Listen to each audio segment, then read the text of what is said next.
Order number 1, administration of oath. Order number 2, communication from the chair.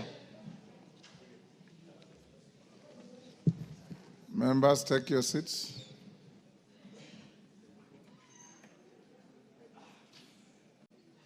Bashir, take your seat, the nearest seat. Honorable members, allow me to recognize a delegation from the Pan-African Parliament.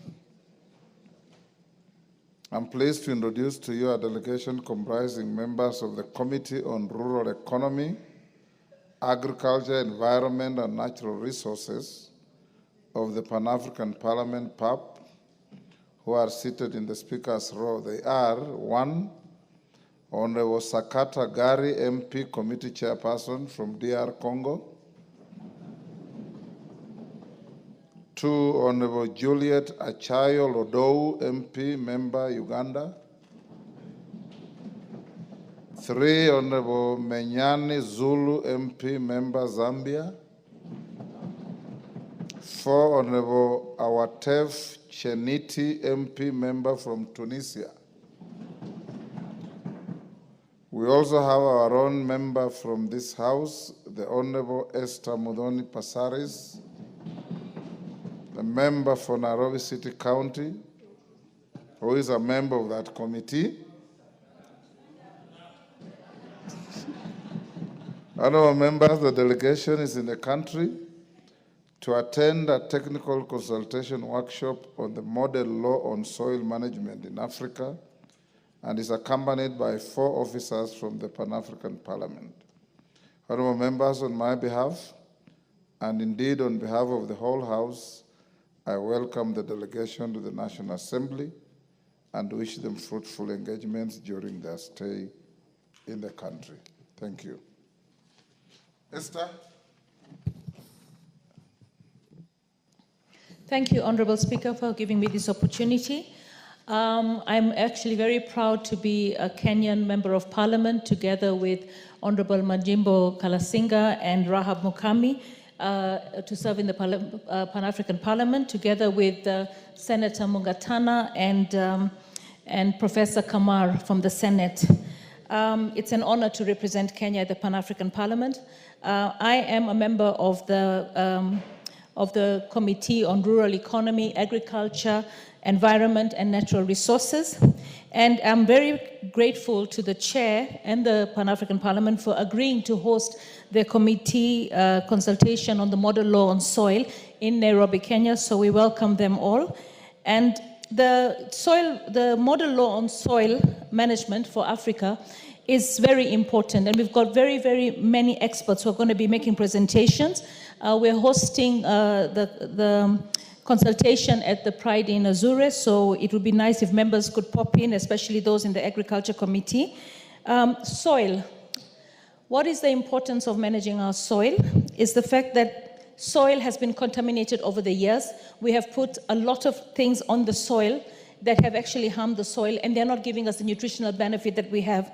So as the Pan-African Parliament, we come up with model laws on all areas, and we bring in the best experts to come and present to us, and some of those experts will be presenting over the next 2 days to the committee. And we're going to be looking at climate change and soil health, how we can pave the way for resilient ecosystems and sustainable development for Africa. We're going to look at the Africa Union legal policy framework on soil management. We're going to look at soil management and its impact on food, nutrition, security, exploring the United Nations legal and policy frameworks. We're also going to be looking at the proposed law on soil management and the means of domestication in the regional standards, genesis processes, and roadmaps. So all in all, the Pan-African Parliament with this model law is hoping that once we have adopted it in our parliament, Esther. Let me conclude. Once we've adopted it, other countries that are member states will be able to adopt it. Thank you, Mr. Speaker, for giving me this opportunity, and welcome to the Committee of Rural Economy in Pan-African Parliament. Thank you. Majimbo, 1 minute.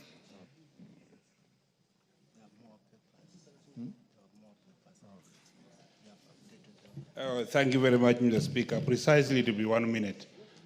as a member of Parliament of Pan-African Parliament, representing Kenya in that very honorable parliament in Midrand, South Africa, I would wish to welcome my colleagues to this very important parliament in a very important state called Kenya. It's the best parliament so far in Africa. They can see for themselves. And the law that we make here actually goes down to the people. Thank you, Mr. Speaker. I won't speak much, but just a matter of welcome. Thank you, sir. Thank you. Next order.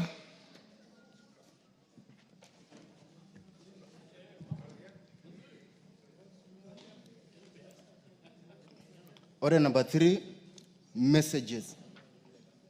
Order number 4, petitions.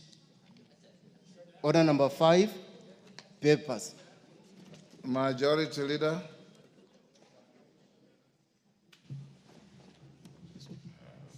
Give him the mic. Thank you very much, Honorable Speaker. Honorable Speaker, I beg to lay the following papers on the table of the House today, Wednesday, December 4th, 2024, afternoon sitting. 1. Reports of the Auditor General Financial Statements for the years ended 30th June 2024 and the certificates they are in respect of 1. Kenya Cooperation and Partnership Facilities, KCPF, project number KEFED 2019-041712, credit number FED 2021-423175, State Department for Devolution. 2. Kenya Electricity Expansion Project, CR number 1487P, Rural Electrification and Renewable Energy Corporation. 3. Horn of Africa Gateway Development Project, IDA P161305, credit number 6768, KE, Information and Communication Technology, ICT Authority. 4. Office of the Director of Public Prosecution, Staff Housing, Mortgage and Car Loan Scheme. 5. Office of the Prime Cabinet Secretary. 6. National Council for Nomadic Education in Kenya, State Department for Basic Education. 7. Emergency Locust Response Project, IDA, credit number 6648 and 70530, KE, State Department for Agriculture. 8. Nairobi Outer Ring Road Improvement Project, loan number 210015000144, Kenya Urban Roads Authority. 9. Rural Electrification in 5 Regions Project, credit number 11597, credit number 1407P, Rural Electrification and Renewable Energy Corporation. 10. Water Sector Development Program, Lake Victoria, South Kericho, Kisii, Nyamira, and Litien, loan number BMZ number 2010-65861, and grant number BMZ 2010-70457, Lake Victoria South Water Works Development Agency. Honorable Speaker, number 11, Lake Victoria Water Supply and Sanitation Program Phase 2, project number PZI EAO 004, ADF grant number 210015501997, Lake Victoria South Water Works Development Agency. 12, Global Fund to reduce malaria incidences and deaths by at least 75% of the 2016 level by 2023, working towards a malaria-free Kenya, KENMTNT number 2064, Ministry of Health. Number 13, Global Fund to contribute to achieving Vision 2033 universal access to comprehensive HIV prevention, treatment and care program, KENTNT number 2065, Ministry of Health. Number 14, technical support to the French desk, the National Treasury Project, grant number AFD CKE 120401E for the 9 months period ended 30th June 2024, the National Treasury. Number 15, Northern Collectors Phase 1 and additional rehabilitation development of the network project, credit number CKE 107401K, Athi Water Works Development Agency. Number 16, promotion of youth employment and vocational training in Kenya, Phase 2, project loan number BMZ 2018-65-120, State Department for Technical Vocational Education and Training. Number 17, Global Fund HIV/AIDS project grant number KENH 2065, National Syndemic Disease Control Council. Number 18, promotion of youth employment through scholarships, Phase 2, Wings to Fly 4, project grant number BMZ number 2018-67399, State Department for Technical Vocational Education and Training, SDTEVT. Number 19, National Drought Emergency Fund, year ended 30th June 2024. Number 20, East Africa Skills for Transformation and Regional Integration Project, ESTRIP IDA number, loan, number 633KE in Meru National Polytechnic. Number 21, Eastern and Southern Africa Higher Education Center of Excellency, ACE2, project credit number 5798KE, State Department for Higher Education and Research. Number 22, Africa Center of Excellency, ACE11 in phytochemical, textile, and renewable energy. PTRE project IDA credit number 578-5798KE, Moi University, and support to technical and vocational education training entrepreneurship, TVET project phase 3, loan number 21001500422254, State Department for Technical Vocational Education and Training. I thank you, Honorable Speaker, and I beg to lay. Thank you, Owen. Vice Chairperson, Committee on Powers and Privileges. Lekuton. Where is he? I donated my authority to you. That is a committee chaired by Mr. Speaker. Lekuton has just been here. Oh, are your papers ready? Tomorrow morning? Tomorrow, yes. Yes, sir. Okay, excellent. Thank you. Chairperson, Departmental Committee on Administration and Internal Security, Tongoyo.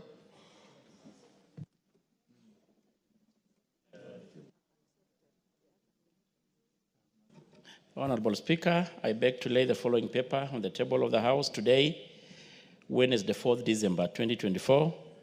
Report of the Departmental Committee on Administration and Internal Security on the budget implementation for the financial year 2023-24 for the following state departments: Executive Office of the President, Office of the Deputy President, Office of the Prime Cabinet Secretary, State Department for Parliamentary Affairs, State Department for Performance and Delivery Management, State Department for Cabinet Affairs, State House, State Department for Immigration and Citizen Services, National Police Service, State Department for Internal Security and National Administration, National Police Service Commission, and Independent Policing Oversight Authority. Thank you, Honorable Speaker. Thank you. Chairperson, Departmental Committee on Sports and Culture. Carole Omondi, are you from that committee? And you're ready? Give him the mic. Honorable Speaker, I beg to lay the following paper on the table of the House today, Wednesday, 4th December 2024. Report of the Departmental Committee on Sports and Culture on the budget implementation monitoring for the financial year 2023-2024 for the following state departments. Vote number 1132, State Department for Sports. Vote 1134, State Department for Culture, the Arts and Heritage. And vote 1135, State Department for Youth Affairs and Creative Economy. Thank you, Honorable Speaker. Thank you, Carole. Chairperson, Mediation Committee on Conflict of Interest Bill. Murugara, is this you?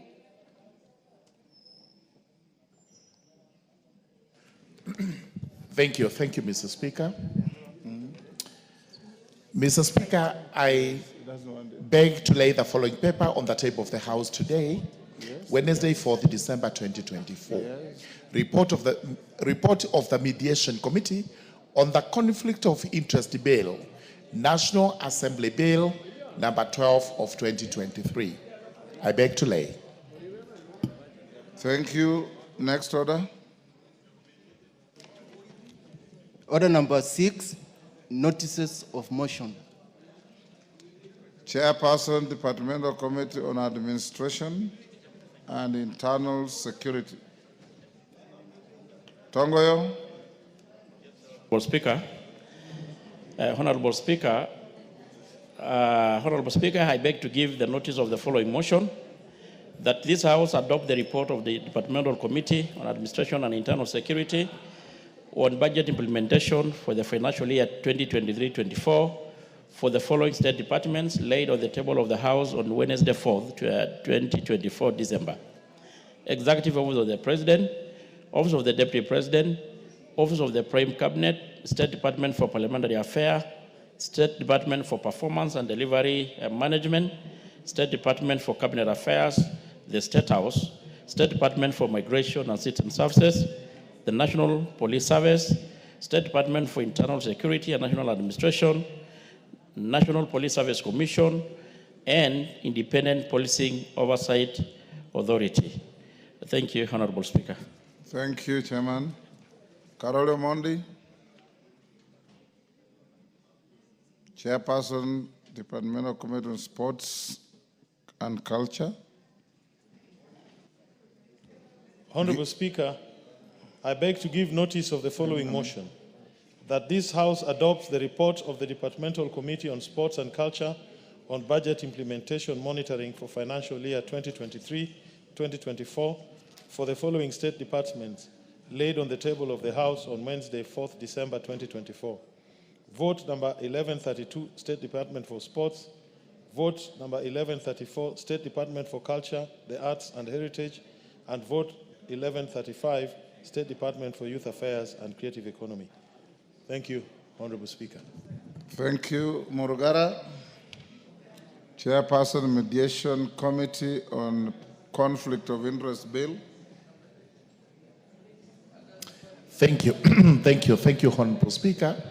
I beg to give notice of the following motion, that pursuant to the provisions of Article 1132 of the Constitution and Standing Order 153, this House adopts the report of the Mediation Committee on the Conflict of Interest Bill, National Assembly Bill number 12 of 2023, laid on the table of the House today, Wednesday, 4th December 2024, and approves the mediated version of the Conflict of Interest Bill, National Assembly Bill number 12 of 2023. Thank you, Mr. Speaker. Next order. Order number 7, questions and statements.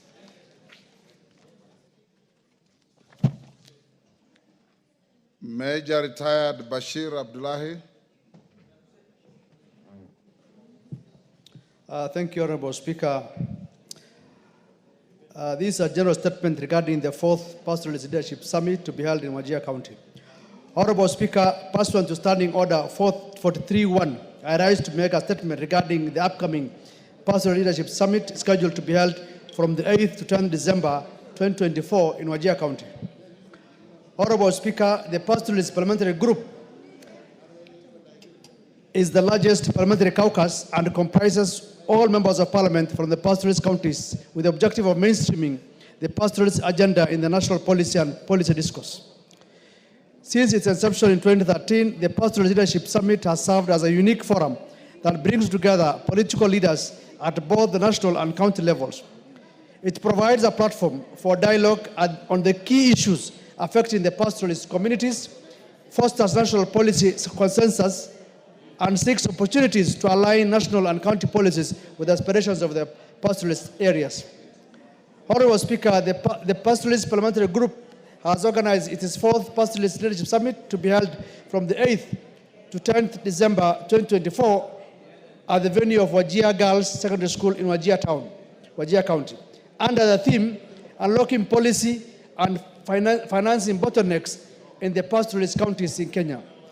This year's summit aims to address critical challenges and unlock the full potential of pastoralism in Kenya. We will focus on key areas that impact pastoralist development, including climate change financing and resilience building, community land rights, foundations of development, enhancing peace, security infrastructure, human capital development, and public participation in Kenya's drylands, and integrity and accountability, addressing the stereotypes and challenges faced by Northern Kenya and promoting transparency. Honorable Speaker, all delegates are expected to arrive at the summit venue on the 8th December 2024, where the Right Honorable Dr. Moses Wetangula, EGH, MP, will officially open the summit during a reception dinner that evening. His Excellency, the President of the Republic of Kenya and Commander-in-Chief of the Kenya Defense Forces, His Excellency Dr. William Samoei Ruto, CGH, will close the summit in the afternoon of 10th December 2024. Honorable Speaker, allow me to invite all the honorable members from the pastoral counties and other members to join us at this important gathering where we will engage in critical discussions, strategize on overcoming financing bottlenecks, and chart a path for sustainable development in pastoralist regions. We look forward to your participation as we work together to advance the interests of the pastoralist communities across Kenya. I thank you, Honorable Speaker.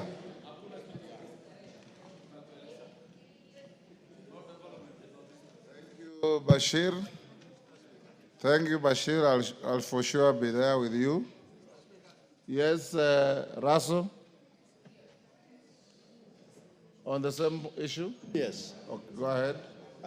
Thank you very much, Honorable Speaker. Honorable Speaker, we indeed are grateful that you have committed to come and open the PLS, fourth PLS in Wajir. I also want to thank the Clerk of the National Assembly. I think for the first time we have an active secretariat, clerks who are assigned to the pastoralist group.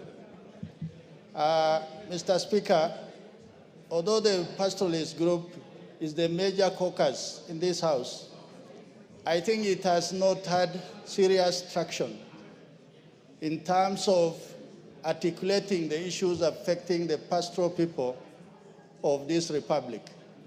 And it is through the PLS that we are able to come together as a group to tell the world and to tell Kenyans what are the challenges and also what are the opportunities that are likely to be there in the pastoral areas.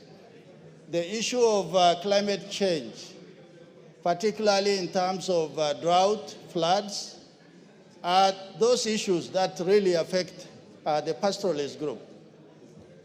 Mr. Speaker, there are also our colleagues who have the means to be able to join us as a pastoralist in Wajir, and we welcome all of them. Thank you, Honorable Speaker. Thank you, Russell. Yes, yes, Honorable Sane. Thank you, Mr. Speaker.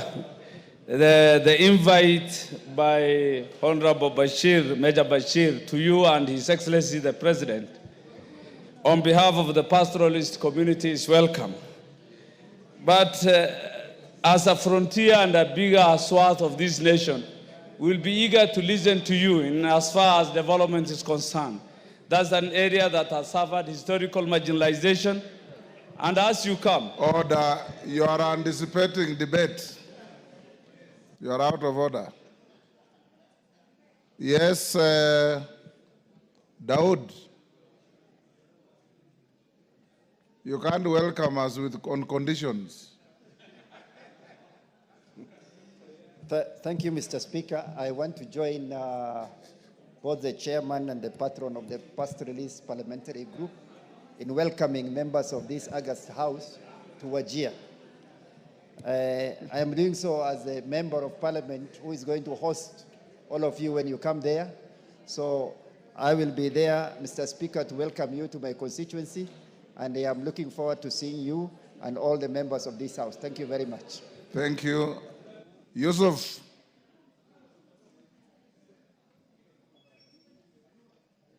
Give Yusuf the mic. Okay. Thank you, Mr. Speaker.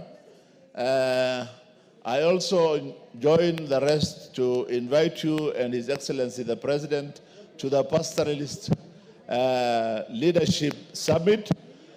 Pastoral areas is about 70% of, over 70% of this country, and we are going to show cause a lot of opportunities which we shall look at in future.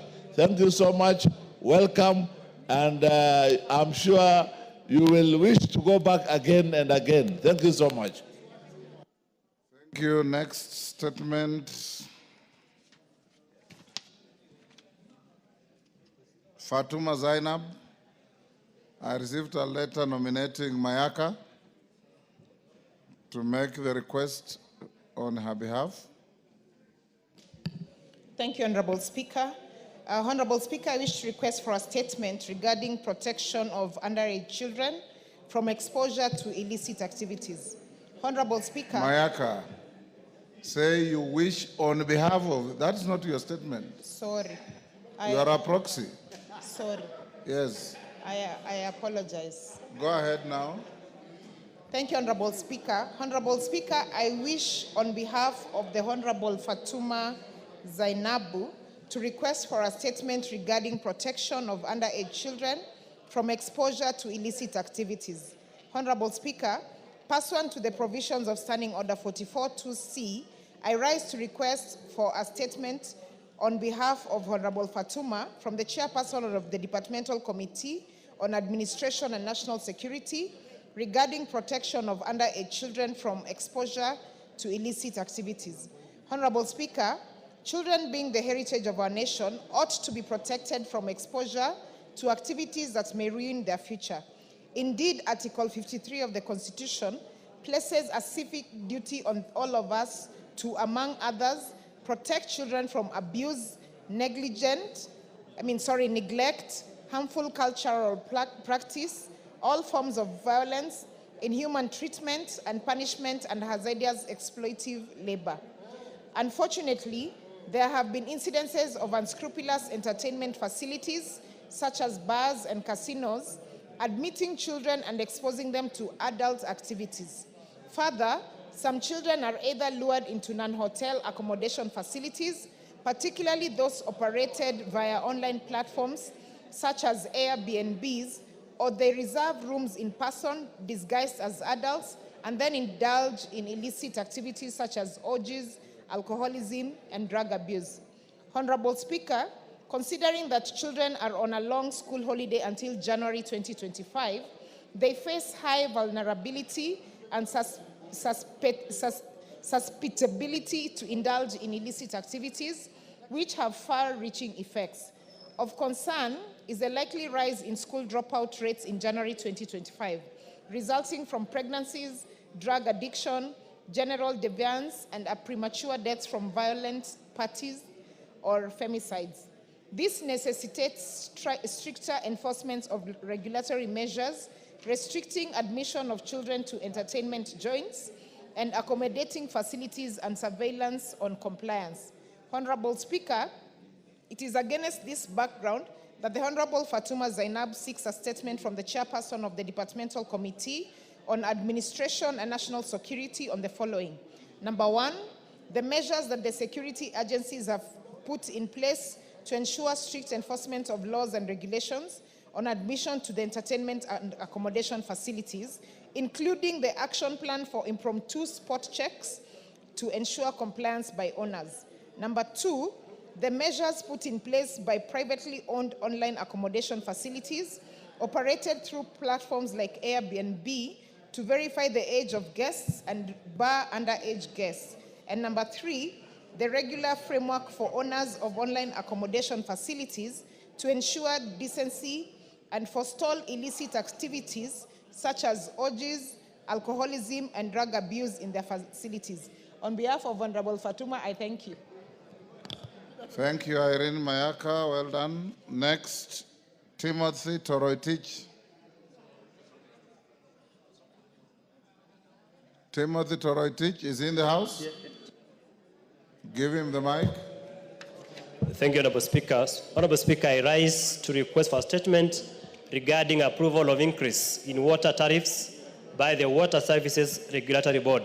Honorable Speaker, pursuant to the provision of Standing Order 442C, I wish to request for a statement from the chairperson of the Departmental Committee on Blue Economy, Water and Irrigation regarding the recent approval of an increase in water tariffs by the Water Services Regulatory Board, WASREB, following a request by Eldoret Water Supply and Sanitation Company. Honorable Speaker, the Water Services Regulatory Board, WASREB, was established to protect the interests and rights of consumers in the provision of water services by, amongst others, evaluating, recommending, and approving water and sewerage tariffs to the county water service providers. However, on 4th of October 2024, Eldowas adjusted water and sewerage tariff via Gazette Notice number 12825 from Kenya shillings 35 to Kenya shillings 130, which translates to an increase of more than 300% per cubic meter approved by WASREB. The company justified the adjustment, citing the need to finance an additional 8 community water projects in the area and to provide infrastructure upgrade of critical components in Chabara Dam in Marakwet West constituency. And, Honorable Speaker, the adjustment of tariffs has caused anxiety among the residents and stands to negatively impact on the economic growth of the affected counties due to financial strains. Honorable Speaker, it is against this background that I request for a statement from the Chairperson, Departmental Committee on Blue Economy, Water and Irrigation on the following. 1, report on the process leading to the approval by the Water Services Regulatory Board of tariff adjustments sought by Eldowas, including the criteria applied in authorizing the adjustments. Number 2, report on public participation undertaken prior to the tariff adjustment, including compliance with the judgment issued in the constitutional petition number 16 of 2019, Murang'a County Government versus Murang'a South Water and Sanitation Company Limited and another. Finally, measures being taken to review the tariff to mitigate the negative impact to the consumers. I thank you, Honorable Speaker. On the statement by Fatuma Tongoyo, it was directed at you and I didn't invite you to tell us when you'll be ready. Tomorrow is the last sitting day of this session. On resumption. Okay. Cases? Thank you so much, Mr. Speaker. I just want to write on the statement that has been sought by Honorable Timothy Toroitich. And Mr. Speaker, the issues of water tariffs is becoming a great challenge to the consumers, especially within the urban centers. Notwithstanding the fact that most of the taps are running dry because of lack of sufficient water being supplied by the same companies, and quote-unquote, Eldowas for Eldoret for this purpose. Mr. Speaker, there is a biggest challenge that these water companies are going through, and they are never disclosing on their financial statements or deliberate measures they're going to do. The issue of non-revenue waters. Now, we are seeing the burden is being pushed to consumers. There is no water running in the taps. Rates are being raised absurdly, more than 350%, and they are not demonstrating measures to be undertaken either by the county governments who own these particular water companies to address the issue of non-revenue waters. Most of the lines that are serving are outdated lines, and therefore there are many waters that are being vagulated to the grounds on the way, but the burden is taken to the consumers, the same consumers who pay for nothing, because some of these waters, they only receive it twice in a week. But look at now, the burden again is going back to them. Somebody who was paying 1,000 is asked to pay 6,000, certainly.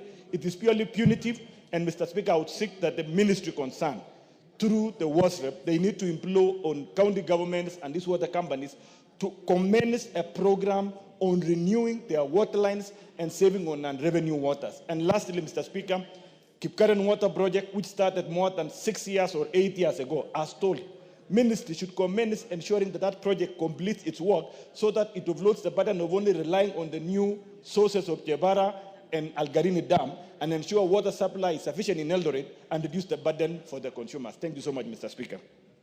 DK.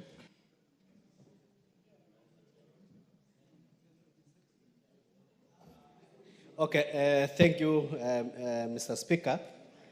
Allow me to contribute on the statement that has been raised by Honorable Timothy, MB for Marakwet West. It's very important we understand the dichotomy of Eldoret. All the 6 constituencies come to Eldoret town. So these are actually our constituents who will bear the brunt of unwarranted increase in the price of water. So it's very important that WASREP, which is in charge of approving the request from Eldoas, do reconsider, because I doubt whether there was any public participation that was done. We have never been called to discuss on the issues of raising prices. We can see currently our people are complaining on the issue of power tariffs, which are high, on the issue of water tariffs, which are high. So any government official, before giving a nod to increase the prices, they need to be cognizant of the current economic situation so that we don't burden the wananchi with high cost in terms of tariffs, either whether it is power, whether it is water. So it is very important that this statement be taken seriously so that we can protect our constituents, we can protect the people of Eldoret town from being charged fees or rates that have not gone through public participation. That it is only that one of the authority, without consulting, just gives a nod to these overseers, Eldoas, that just wants to charge the constituents of Eldoret high water tariffs. Thank you. Thank you, Bowen. When do you bring the statement on resumption after long recess? Give him the mic.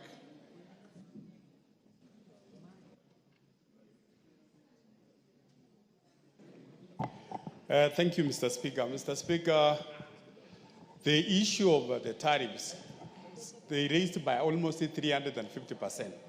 And Mr. Speaker, we need a very comprehensive answer from the WhatsApp. So I want to promise that after recess, the first week of when we resume, I'll bring the answers. Thank you.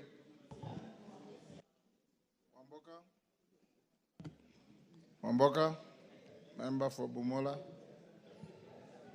Thank you, Honorable Speaker.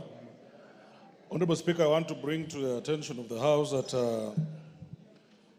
I raised a question to Chairman Departmental Committee of Labor regarding the issues of KRA and the people who are employed irregularly.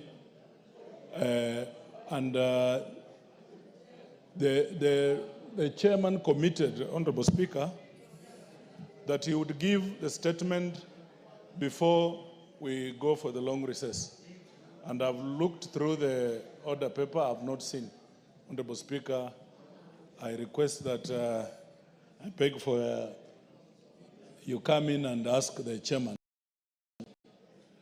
so that we know what's happening. Karemba, that's your committee?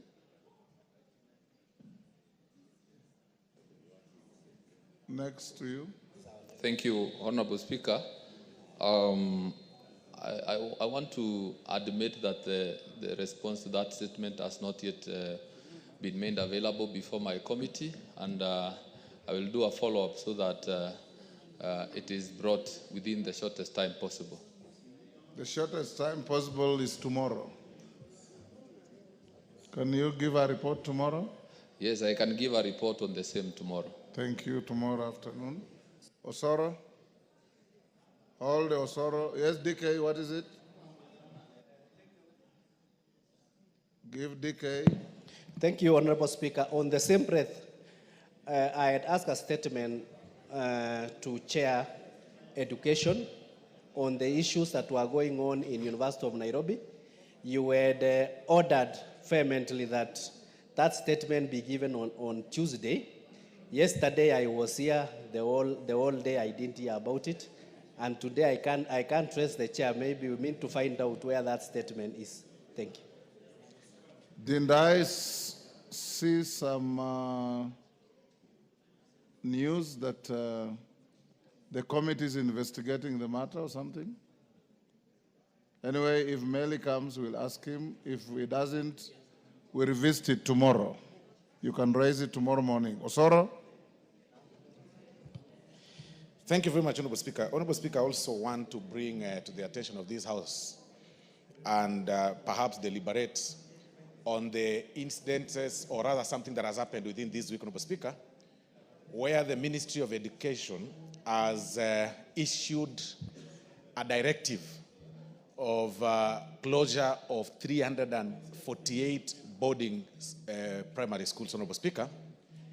And going through the report, Honorable Speaker, is that while we appreciate the government's effort to make sure that every boarding primary school is compliant, I think the statement, or rather the directive, may have come out of a panic reaction, Honorable Speaker. Because what the ministry did is that they went after the incident that happened in Nyeri, which was very unfortunate, Honorable Speaker. The ministry sent their officers in boarding schools for inspection to confirm compliance. And then they gave directive. Some were given 3 months to comply, others a month to comply, and even others 2 weeks. But, Honorable Speaker, what is more shocking is that the ministry officials did not go back after 3 months to confirm compliance by reinspection of such schools so that they can make a decision whether to close or not. Honorable Speaker, they decided to use the report of inspection that was done 3 months without reinspecting, Honorable Speaker, because there is one particular case in my constituency where, Honorable Speaker, I was appraised of an issue in a school called Metaburo Primary School, boarding school, a school that has really been in existence, Honorable Speaker, for several years. And when the officials of the school brought it to my attention on what they wanted done in the school for compliance, Honorable Speaker, we committed and invested in that school. They built a new dormitory. They did every structure that was required. But still, I saw the school on the list as having been closed because they have not inspected, Honorable Speaker. You know, looking at the education challenges, Honorable Speaker, that we are facing, the issues of CBC, the issues of grade 9, the issues of, people struggling with school fees, and then there is a holiday economic challenge. Parents are left confused on what to do when schools resume in January. You are telling them, you can now be a day scholar. One of the reasons why students go for boarding schools or to the boarding schools is because of distance and the choice of school. You cannot tell a parent who lives in Nairobi and has his kid in Nyeri boarding school that now you'll be going as a day scholar from Nyeri to Nairobi. There ought to have been a timeline, or more or less, for lack of a better word, moratorium of timeline, so that they can be able to comply gradually. We should not be making panic reactions when such incidences occur, Honorable Speaker. So I bring to the attention of this House so that you can deliberate and see what happens to the parents in January. And I think the chairman, I don't know whether he's here, he should actually guide us and tell us what exactly should be done, Honorable Speaker. Thank you. I should be asking you, where is the chairman? You are the whip. Yes, Farah. Mr. Speaker, I agree entirely with what the whip, Osoro, has said. As a matter of fact, in my constituency, they do not go to do any evaluation for one reason or the other. Maybe they use security as a reason. But they instructed the local officers, their education officers, to do it, which they did very well. Only to see now that those schools cannot be boarding schools anymore. And the whole idea of having a boarding school in a pastoral nomadic society is so that the pastoralists who move around with their animals can have their children in a boarding school so that they can access education. Mr. Speaker, in a whole, what do you call a sub-county in my case, a sub-county, a whole sub-county, with 2 wards, the only 3 boarding schools we had to serve the pastoralist nomadic society in there, they have closed them now. And we don't even know where they got the information from, because the local administration, education administration, did send in there and say that these schools are compliant. The schools are compliant. So where they got this information from, nobody knows. And in any case, if you close a school in Liboi or in the Majale or in a place called Kulan, And when the parents are out there with their cows and camels, and one of them has got over 400 students. Mr. Speaker, it's a pity that the chairman of education is not here, but that is not good. That is literally an educational catastrophe to render more than 1,000 young men and women to have no opportunity to go ahead with their education because of one reason or the other. I mean, this is a very glaring thing. We put up those boarding schools so that these students can access them.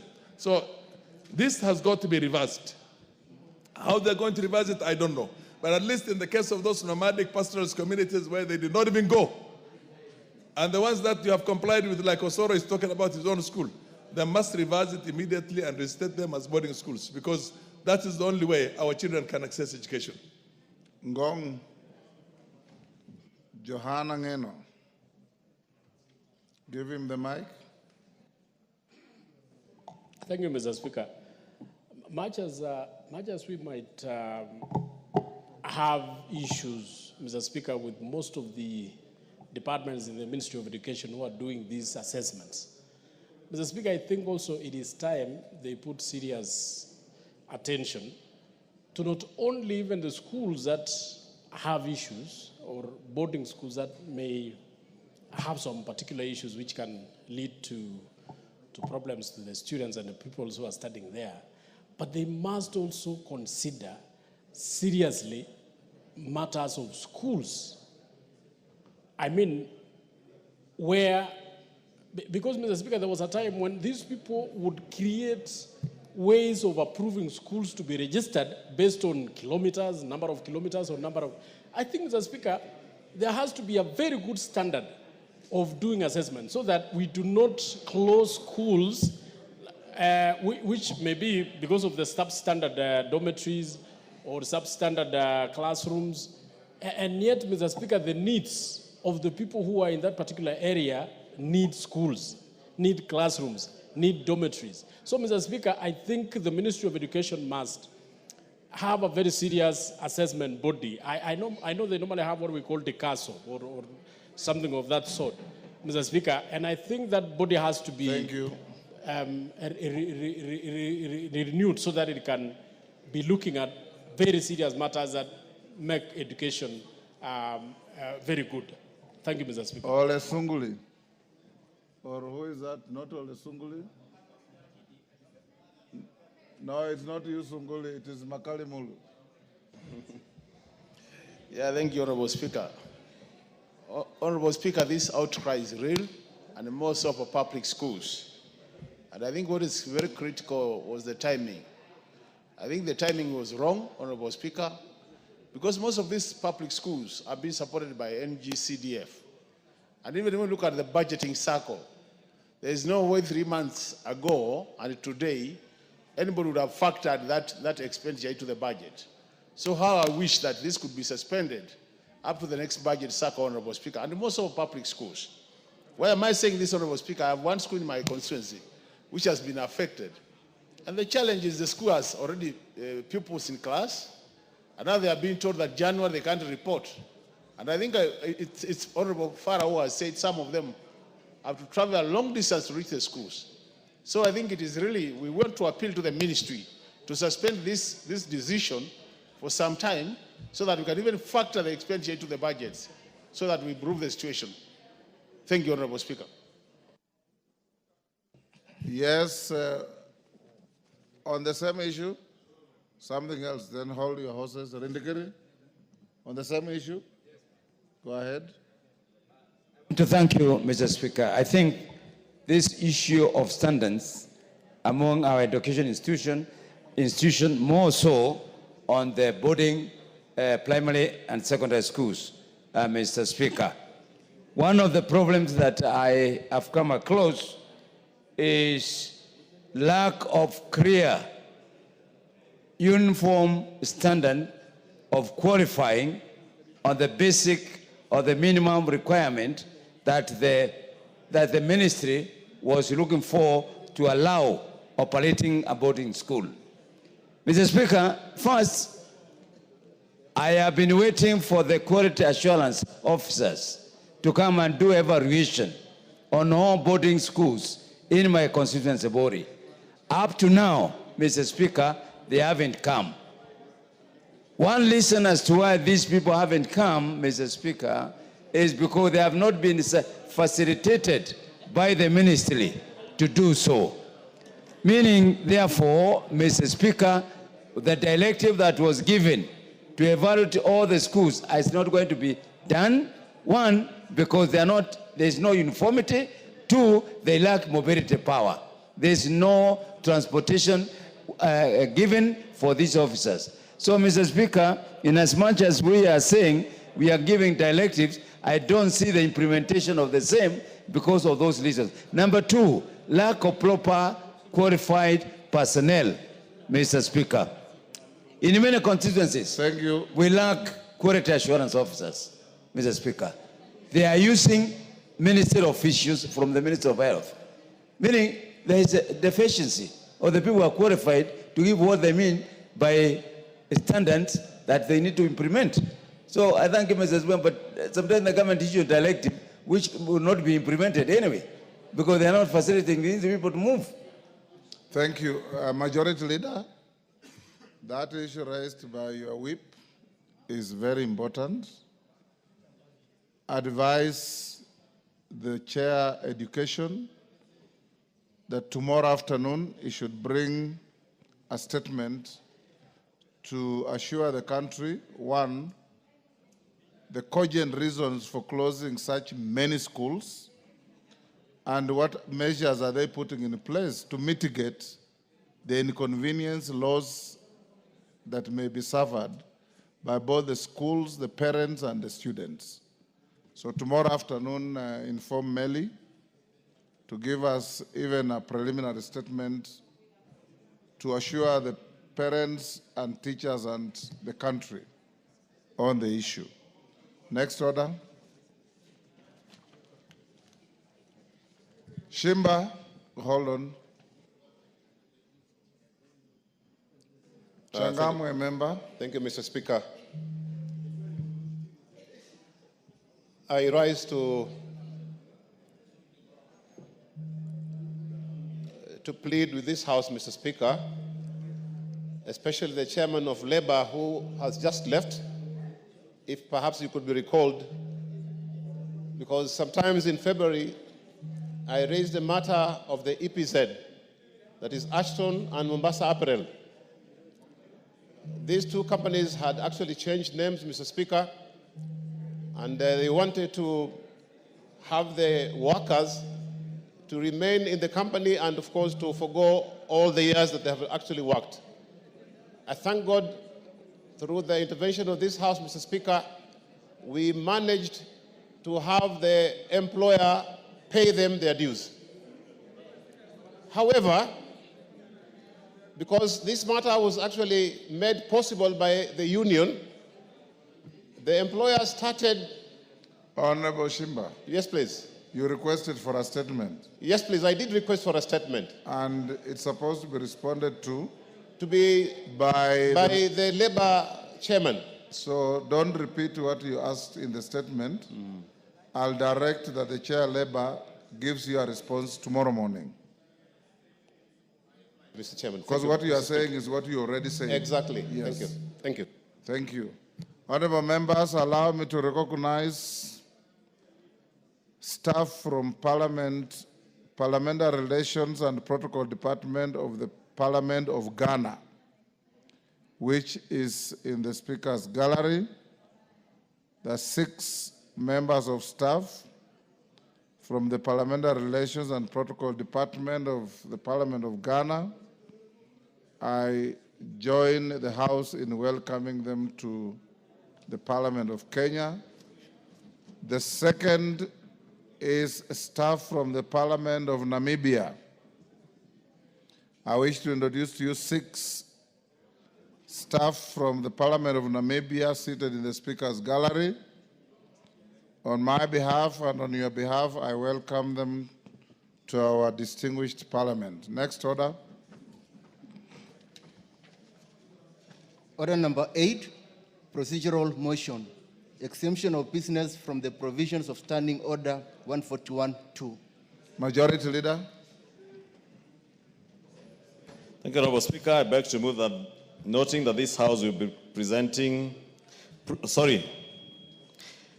noting that this House will be proceeding for a long recess from Friday, 6th December 2024 to Monday, 10th of February 2025 in accordance with its calendar, and taking cognizance of the implications of the provisions of Standing Orders 141-2 on specified bills pending at the second reading stage of consideration in the House. Now, therefore, pursuant to the provision of Standing Order 256, exemption of business from the standing orders, this House resolves to exempt the following bills from the provisions of Standing Orders 141-2, lapse and introduction of bills during the period of the third and fourth sessions. 1, the Political Parties Amendment Bill, National Assembly Bill number 35 of 2022. 2, the Fisheries Management and Development Bill, National Assembly Bill number 29 of 2023.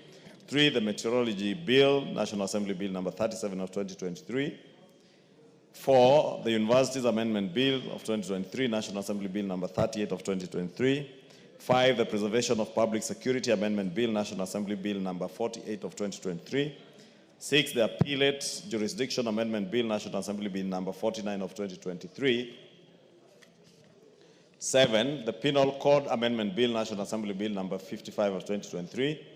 8, the Legal Aid Amendment Bill, National Assembly Bill number 53 of 2023. 9, the Prisons Amendment, National Assembly Bill number 54 of 2023. 10, the Mining Amendment Bill, National Assembly Bill number 51 of 2023.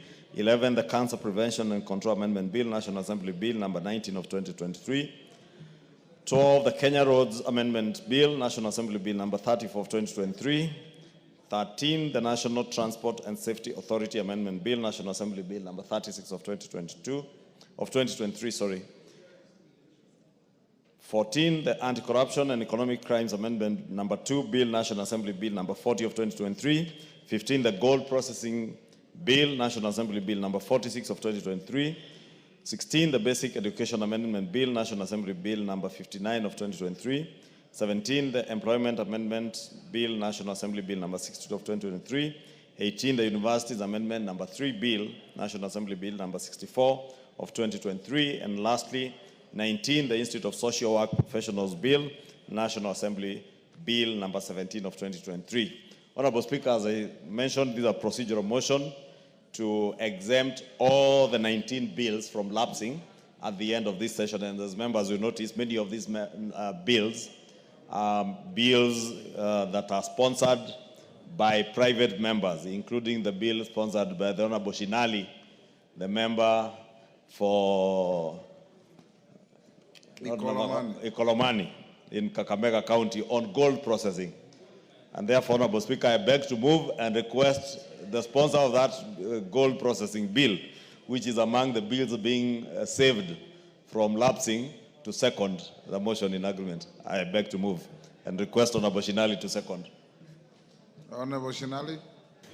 Thank you, Mr. Speaker, for giving me this chance. Thank you, Majority Leader, for moving that motion to give life to bills, Mr. Speaker, which members have taken time to research and come up with bills. Mr. Speaker. Mr. Speaker, if I particularly talk about gold processing bill, Mr. Speaker, it is not time to debate your bill. Just second the motion Mr. to Speaker, save the bill from lapsing. Thank you, Mr. Speaker. I stand here to second the Majority Leader for moving the motion. Thank you. The Honourable Member for Naivasha, take the nearest seat.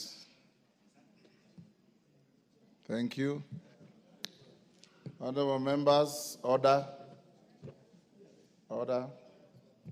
Honourable Members, I now propose the question on the exemption of business from the provisions of Standing Order 141 to at Order number 8, which is that noting that this House will be proceeding for a long recess from Friday, 6th December 2024 to Monday, 10th February 2025, in accordance with its calendar, taking cognizance of the implications of the provision of Standing Order 141-2 on specified bills pending at the second reading stage of consideration in the House.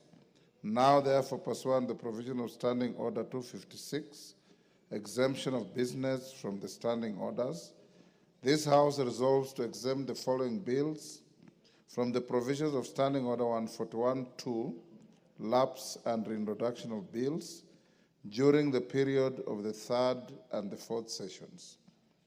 1. The Political Parties Amendment Bill, National Assembly Bill number 35 of 2022. 2. The Fisheries Management and Development Bill, National Assembly Bill number 29 of 2023. 3. The Meteorology Bill, National Assembly Bill number 37 of 2023.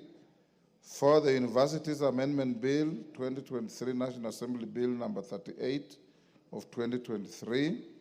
5. The Preservation of Public Security Amendment Bill, National Assembly Bill number 48 of 2023. 6. The Appellate Jurisdiction Amendment Bill, National Assembly Bill number 49 of 2023. 7. The Penal Code Amendment Bill, National Assembly Bill number 55 of 2023. 8. The Legal Aid Amendment Bill, National Assembly Bill number 53 of 2023. 9. The Prisons Amendment Bill, National Assembly Bill number 54 of 2023. 10. The Mining Amendment Bill, National Assembly Bill number 51 of 2023. 11. The Cancer Prevention and Control Amendment Bill, National Assembly Bill number 19 of 2023. 12. The Kenya Roads Amendment Bill, National Assembly Bill number 34 of 2023. 13. Order. 13. The National Transport and Safety Authority Amendment Bill, National Assembly Bill number 36 of 2023. 14. The Anti-Corruption and Economic Crimes Amendment number 2 Bill, National Assembly Bill number 40 of 2023. 15. The Gold Processing Bill, National Assembly Bill number 46 of 2023. 16. The Basic Education Amendment Bill, National Assembly Bill number 59 of 2023.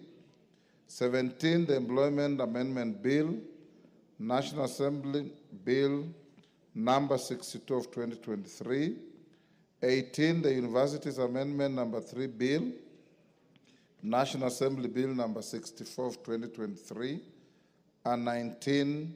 The Institute of Social Work Professionals Bill, National Assembly Bill number 17 of 2023.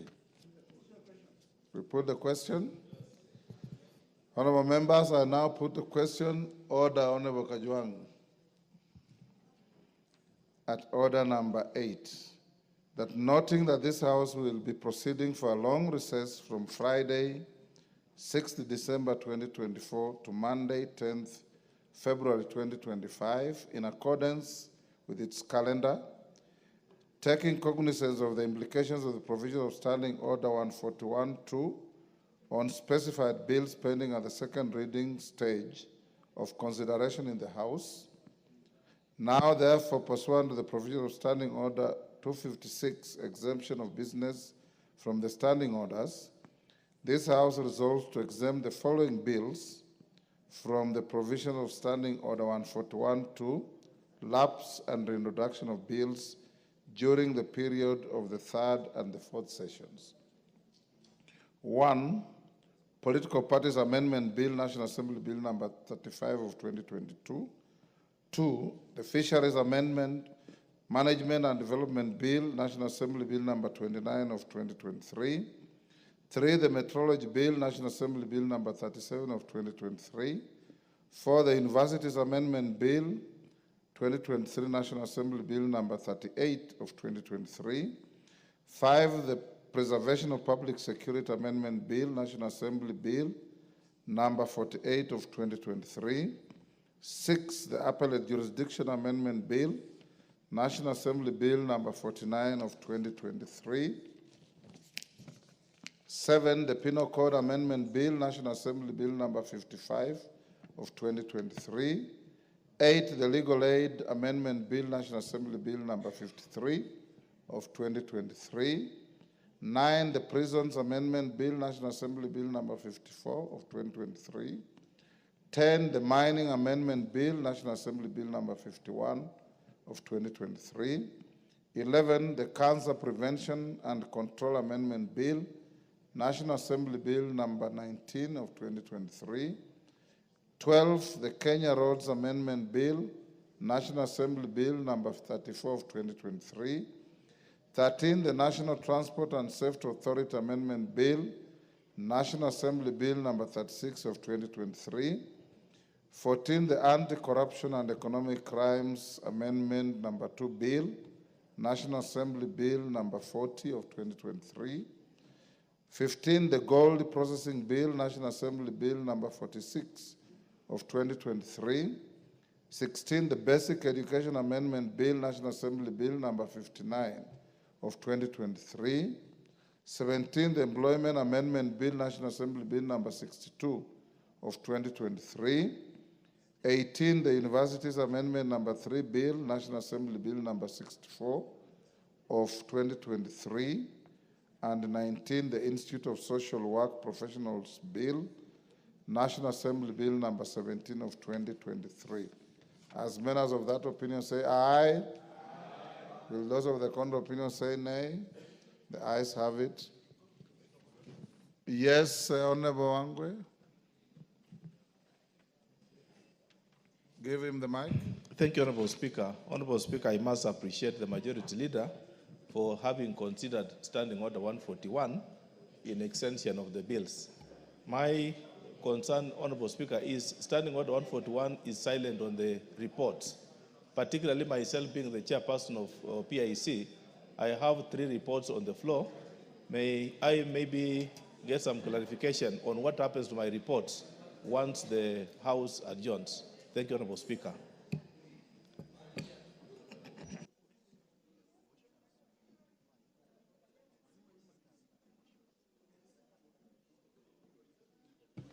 Honorable Wangwe, that's a legitimate concern.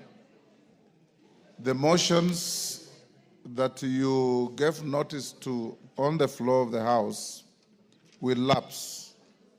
The reports remain alive. So what you will do in the next session is you'll be given an opportunity to give notice of fresh motions on the same reports, which will then be considered. And honorable members, on that note, order. I know that we have not done exemplarily well with members' bills, private members' bills, for the reason that many of you who have bills don't turn up to prosecute your bills. So the fault lies squarely with us members.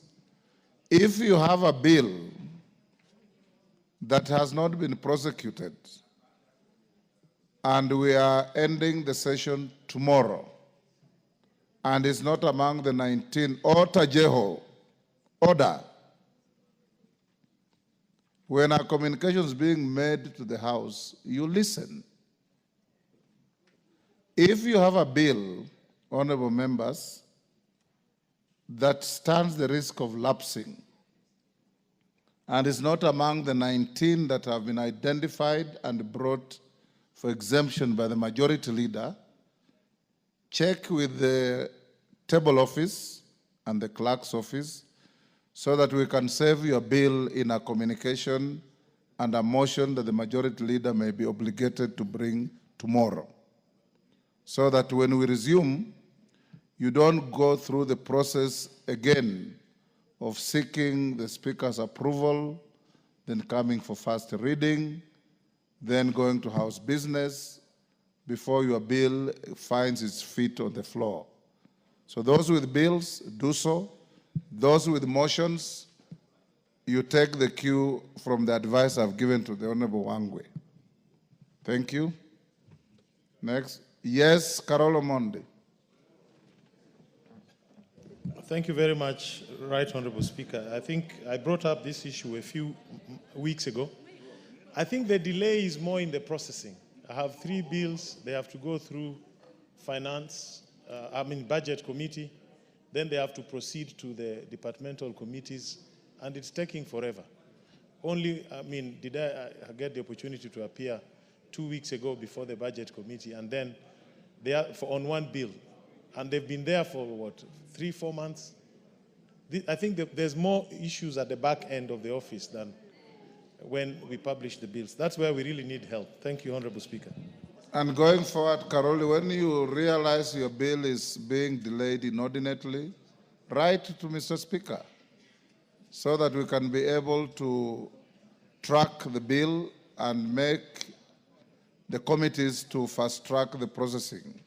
I know that they're obligated to process the bills anyway, but where there is a delay that is unreasonable, then my office will assist any member whose bill is suffering such delay. Owen Bayer.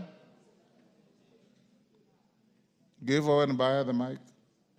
Honorable Speaker, thank you very much for raising, and Karoli Omondi for raising that. Honorable Speaker, I think you need to use your powers, understanding Order 1, to actually veto the bill, whether this must go to budget. There are certain bills that we do, and it takes really time, but it takes you 6 months before it is tabled at the budget, and yet it doesn't have any implication on budget, even at face value.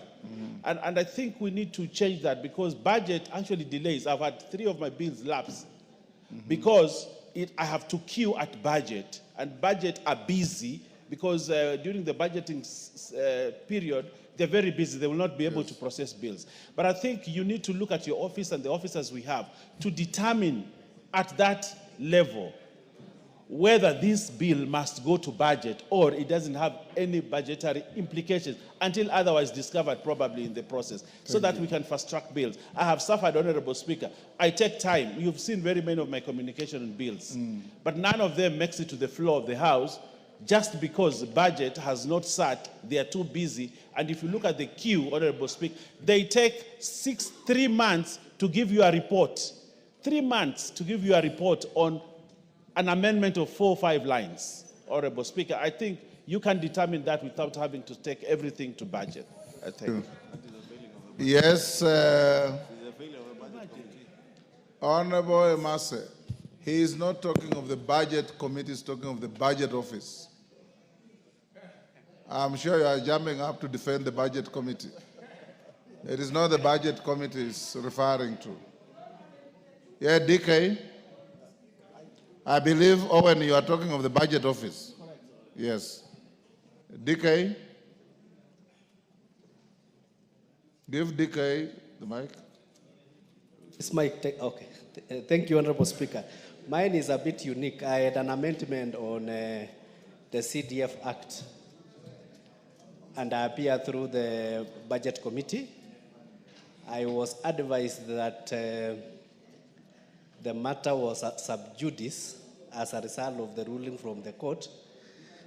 But given that we were given that grace period of 2 years to, for the CDF to still continue and still determining what to do, I wanted your ruling on this lacuna, on actually what happened to that amendment.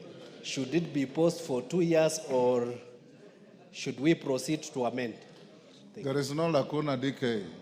The act was declared unconstitutional, but there's a saving grace of 2 years while it's in purgatory.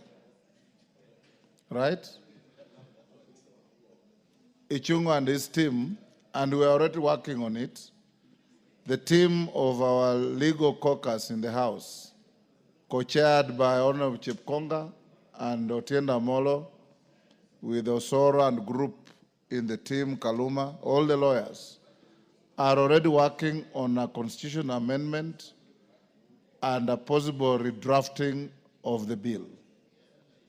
There is also an appeal preferred against the judgment of the court, but we don't have a stay to validate the annulled act. As it stands, the act was declared unconstitutional. The saving grace is only when the judgment will become effective. So you can't amend a non-existent act. So your bill collapses on that ground alone. Yes, Ondo? Speaker, thank you for the guidance and also thank you, Majority Leader. Honorable Speaker, I know it could be provided for in some part of the standing order, but probably just to put the records right. There are a number of bills we have managed to process up to the question being put after the second reading. I suppose they are not affected by that particular standing order. And secondly, Honorable Speaker, on the issue Honorable Baya has raised, probably needs to put it also in context. Bills also delay so much in the Budget and Appropriation Committee. That's the fact of the matter, Honorable Speaker. As I stand here, I have a bill that was referred to the committee probably around May, and up to now, I've never been invited to be listened to so that I can prosecute my bill so that I can move to the next stage. So those are now challenges the House must address when we return in February to become more effective and efficient so that we don't demoralize members in undertaking research and submitting bills. Thank you, Honorable Speaker. Thank you. What I'll do, Honorable Undo, and those with your situation, from next session, I'll give clear direction on how long a bill should stay in any committee so that the committees can be obligated to finish up with bills. There are some committees that are very efficient. Bills don't last there for more than 2-3 weeks. There are others that keep bills for up to a year. So I'll give general direction so that the majority leader and his team can be able to help police the committees to do their work quickly and efficiently. Thank you. Next order. Order number 9, motion. Report of the Committee of the Whole House on its consideration of Senate amendments to the Statutory Instrument Amendment Bill, National Assembly Bill number 2 of 2023. Question to be put. Members on their feet, take your seats. Take your seats. DK, take your seat. These days you are very mobile in the House. Honorable members, I will now put the question at order number 10.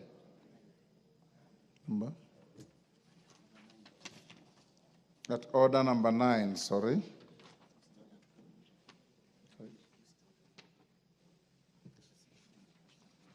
Which is that this House do agree with the report of the Committee of the Whole House on its consideration of Senate amendments, the Statutory Instruments Amendment Bill, National Assembly Bill number 2 of 2023. As members of that opinion say aye. Aye. Will those of the contrary opinion say nay? The ayes have it. Next order. Order number 10, motion. Report of the Committee of the Whole House on its consideration of the Tax Procedures Amendment, number 2 Bill, National Assembly Bill number 46 of 2024. Question to be put in third reading. Order, members on their feet, take your seats.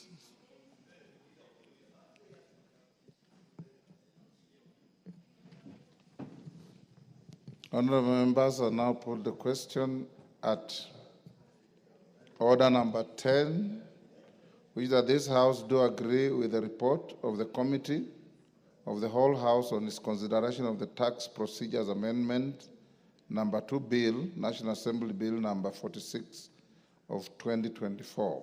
As members of that opinion say aye. Aye. Will those of the contrary opinion say nay? The ayes have it. Mover. Honorable Speaker, I beg to move that the Tax Procedures Amendment number 2 Bill, National Assembly Bill number 46 of 2024, be now read a third time, and I request the Honorable Ngelechei to second. Ngelechei, give her the mic. There you are. Is a mic on your right? Thank you, Honorable Speaker. I second. Thank you. Take your seat, Honorable Member.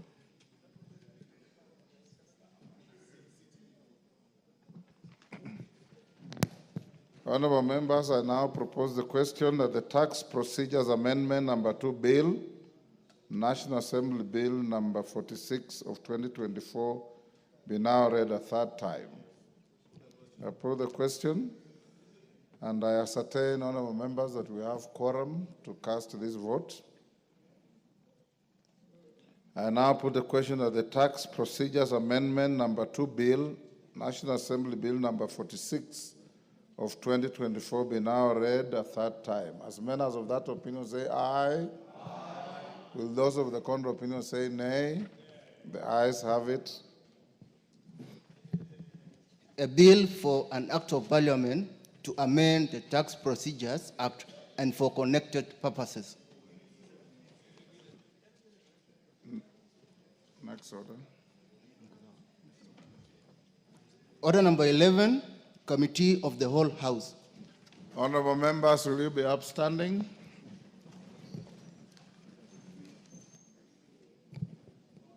Who is chairing? You?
Business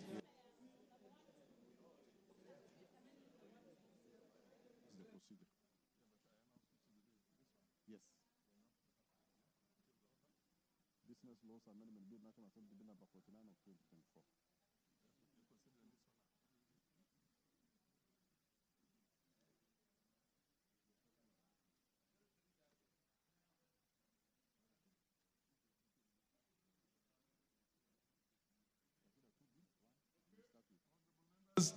Honorable members, please take your seats. Take your seats. We are in a committee of the whole House. We are considering two bills. Honorable members, we are considering Bill number 11, or rather the House Business number 11, order number 11. The Business Laws Amendment Bill, National Assembly Bill number 49 of 2024.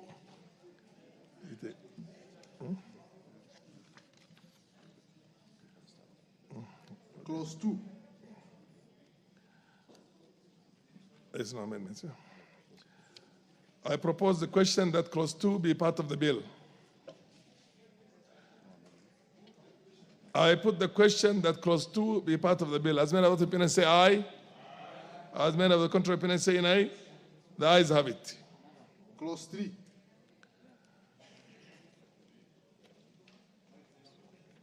I propose the question that clause 3 be part of the bill.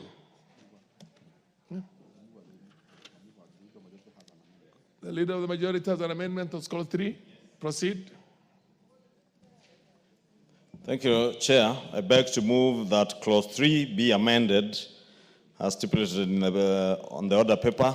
And the import of this amendment, Honorable Speaker, is to amend the core capital required for banks, mortgage finance companies, and mortgage finance companies, so that by 31st of December 2024, all of them should be within the threshold of $1 billion shillings, and which all are.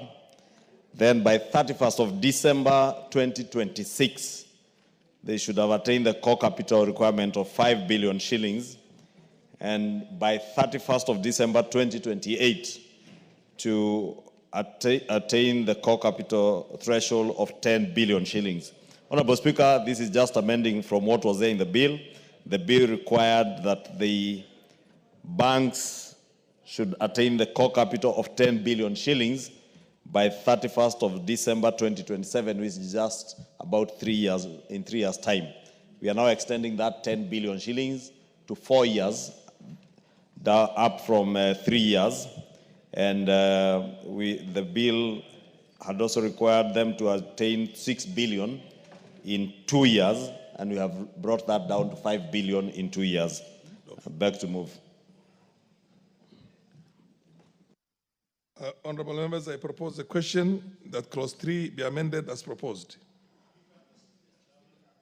Yes.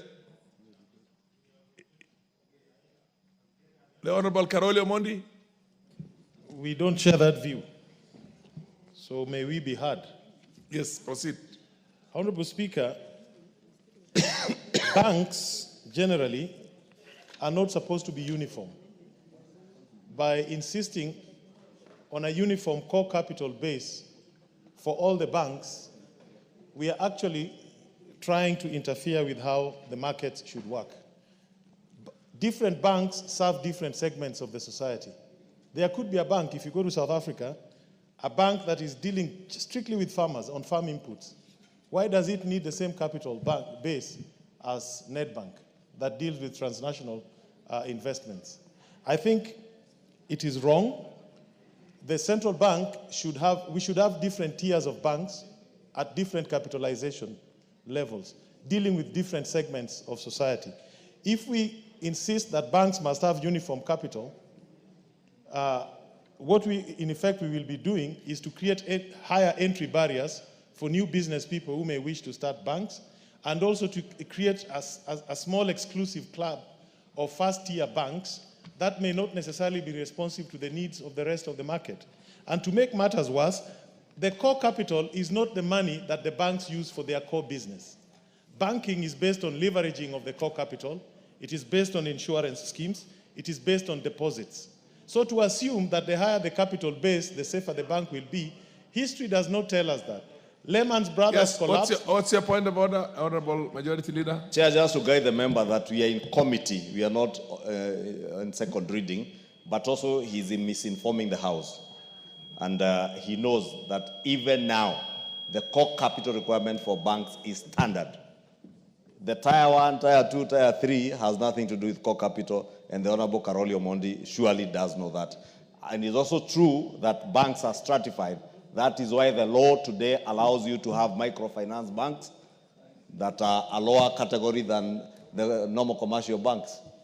But also, my point of order was that he was now debating. We were past debate yesterday when debated. Yes, the Honorable, yes? Order, Karoli have not finished. Can you proceed, Karoli? I have not finished. Yeah, thank you, Honorable Speaker. You see, we need to really understand why we are doing these kind of things.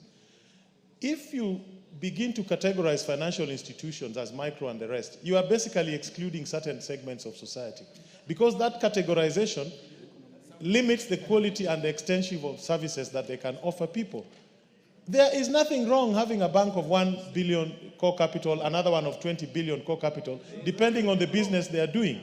There's nothing wrong. But to insist that they all must have a uniform core capital is wrong. And if you remember, the banks that have collapsed in this country, Chase Bank, Imperial Bank, even the big ones, Barings Bank, Lehman Brothers, they did not collapse because they had low core capital. They collapsed because of mismanagement. So this is not what we should be doing if we are talking about financial inclusion. We should allow new people to come up with new banks with low capital and banks that can be responsive to the needs of the market. Thank you. You made your point, MP for Kenango. Thank you, Chair. I will give you, Chair, don't worry, I'll give you an opportunity. Chair, as much as we would wish to support this amendment, yes, I think that the time frame that has been cited is too short. You know, growing from a core capital of 1 billion to 10 billion within a span of 4 years is really unreasonable. We are going to kill the little kids in the block, the little banks that are coming up. And indeed, I have some, just like the Honorable Kalori has just said, talk of farmers' banks, whose core capital is just $1 billion. Within 4 years, it will be too ambitious to bring them to speed at the level of 10 billion. I oppose this amendment. The Honorable Dawood. Chair, I support this amendment. Chair, it does not make any sense having small banks. We need to consolidate the banking industry in this country. And if any bank which feels it cannot, it can go the route of microfinance, Chair. So there is no reason. So I support this amendment, Chair. The Honorable Kaguchia. Thank you, Chair. Honorable Kimani, you'll have your moment. I know for sure we had already looked at the second reading of this bill. But, Chair, the reason why we should also be going through these amendments and making our points is also so that it can either sail through or fail at this point. Honorable Speaker, Chair, we are not doing this just for the purposes of doing it. For sure, this is something that most of us are actually opposed to, because if you look at the time duration in which we are giving these banks to be able to raise their core capital is, number one, too short. Number two, the core capital that we are requiring that we raise to is so high, Honorable Chair, and this, in fact, is going to exit most of the smaller banks from the country or force them to either merge, consolidate, or even force the foreigners to come and buy local banks, Honorable Chair. And so that is why I'm totally opposed to this amendment at this stage. The Honorable Oundo, be very brief. You know, this is the third minute. Chair, I just wanted your guidance. There are very many amendments on that particular clause. Probably I also have an amendment I would wish to prosecute. We will go one by one. We will deal with this, and we have a number of amendments, and we'll deal with them one at a time. Okay, fine, that's understood. Okay, the Honorable Malio, the Honorable Member of Parliament there, yes. Kitui Rural, proceed. Chair, I totally oppose this amendment. As a member of Finance Committee, we made the stakeholders, six banks cannot raise this amount of money within 4 years. That means these banks are going to collapse. We are going to have financial shocks in the country, and we are going to lose employment. Do you wish to be informed by the majority leader? As a committee, we have proposed 7 years. Thank you very much. Do you wish to be informed by, the Honorable Chair Finance? Let me give you this opportunity, Chair Finance. Chair Finance, proceed. Honorable Chair, I would like to inform this House on a few things. One, we have 24 commercial banks in Kenya. Out of these 24 banks, there are 18 of them already. Their core capital is around 6 billion shillings. We have only 6 banks that are between 3 billion and 5 billion, and that is a fact. And therefore, the amendment, the Committee of Finance had proposed to have within 8 years. But the leader majority, majority is bringing an amendment to reduce that to within 4 years. And if you look at now the time that is given, I think it's a reasonable ask, but the House should make a decision on this matter. On the question of tiers of banks, it is a discussion we had with as a chair of the committee, what is your position? Yes, what's your point of order, Honorable Media Diambo? She's on a point of order, so let's wait. Yeah. Thank you, Chair.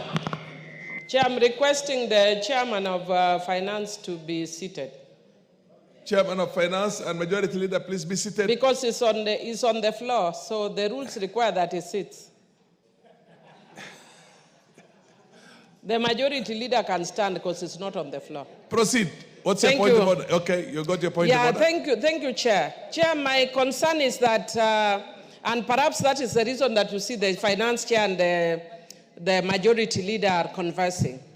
Chair, if if a committee has done a report and brought before the House, and the majority leader has a different proposed amendment or opinion, Chair, that is something that is left to the House. The Chair of Finance has no business trying to persuade us to then follow the majority leader, unless I didn't hear him right, or unless he's departing from his own committees, which is not also allowed by rules. He has to persuade his own committee. Order, Honorable Millie. Chair of Finance was categorical. He said, given the number of banks that have got that threshold now, they did not accept. I mean, they are not in line. Am I right?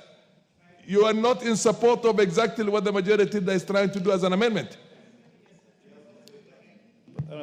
For the record, the Committee of Finance and National Planning, in our report, we had recommended that we give them 8 years. Okay. And that is in our report. That Fair enough. You are bound by the collective. Majority, like any other member, is allowed to bring an amendment to the floor of the House. And then now the decision is Fair what enough. this House will pronounce. Absolutely. No, you've done it. Makilap. I will just take two more and then I'll put a question. Thank you, Mr. Speaker. Thank you, Mr. Speaker. Yes. Can I be given audience? But the chair is also able Mr. to see Speaker, the... Yes. After I'm a member of Finance and Committee. Planning. Yes. After receiving views from Kenyans through Yes. public participation. Yes. After examining the situation in our country. Yes. And after even looking at, even if banks were to merge, Yeah. the merger process takes about 3 years. Yes. Even if they were to reorganize their capital, they will take more time. That is why the committee felt that, after listening to Kenyans, felt that, honestly, these Kenyans require time to meet the demand, and that's why we have agreed 8 years as a committee of the National Assembly of Finance and National Planning. The Honorable Ngusia, you had something to say? Chair, I just share the same sentiments my colleague has expressed, that I think we need enough time for the I think you've already done sufficient ventilation.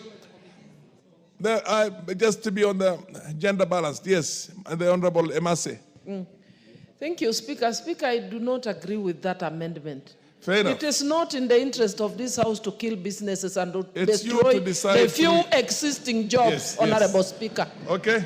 If it has to be brought, then they must be given sufficient question time here. to raise the required capital. Okay, honorable members, I think we've... Makali Mulu, this has had sufficient ventilation. Let me put the question so that you decide. Okay, you're the last one. Proceed. Okay, Honorable Speaker. Are you a member of the Finance Committee? No.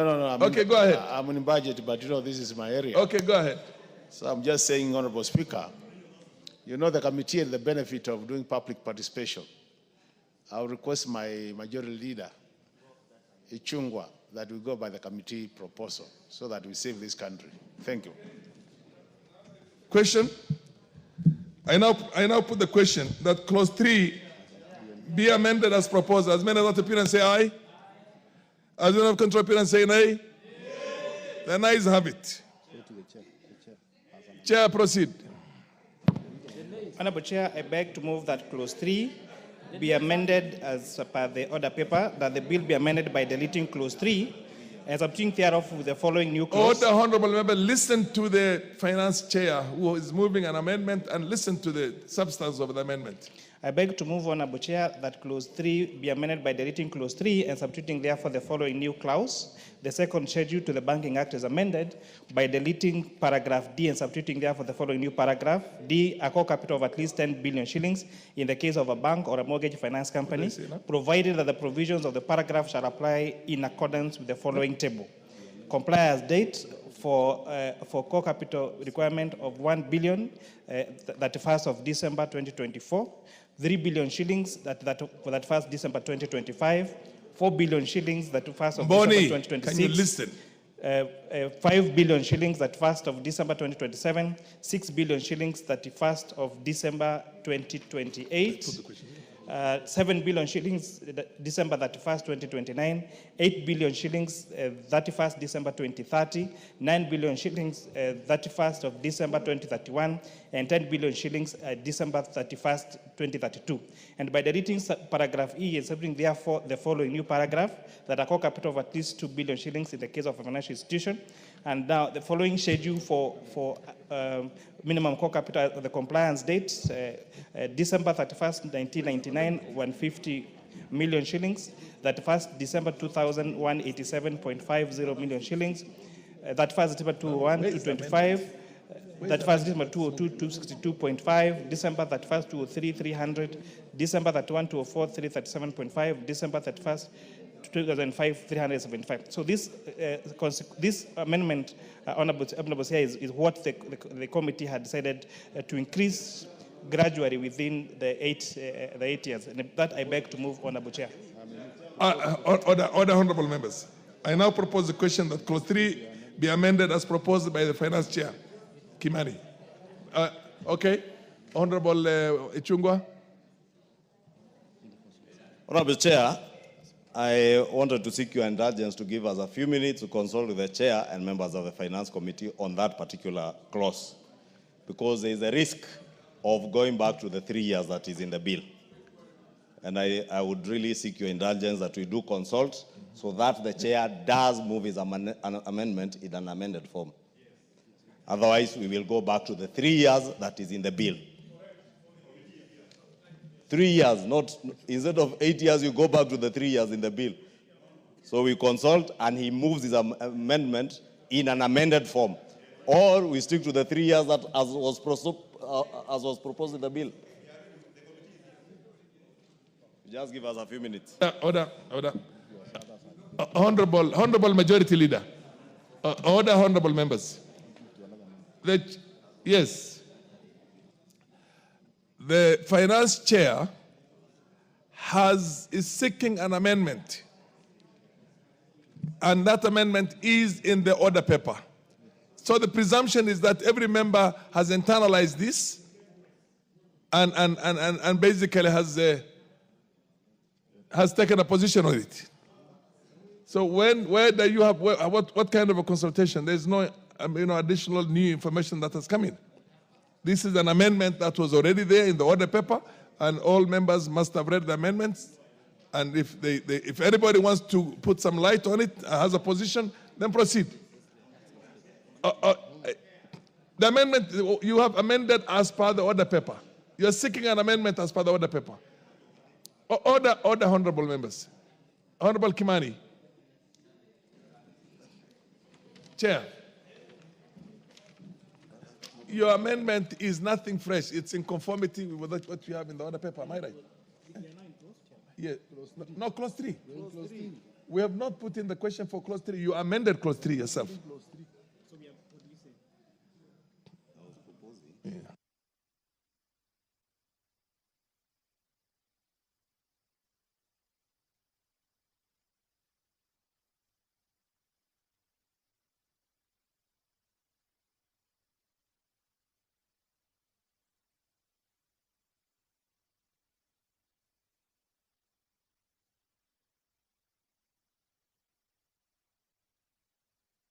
Give me that. I give you 5 minutes as a finance committee and the majority leader to consult on this, because you're trying to reach a kind of a middle ground on that. So, order. Is there any other member who wants to contribute? Yes, proceed. Who's a member? Eh? Well, look, are you still raising your hand, or you have decided? Okay. Huh? Yes, Honorable Kenan. Mr. Speaker, I'm a member of the committee. Go, proceed. I'm hearing you. I am a member of the committee, and I want to talk to my colleagues direct.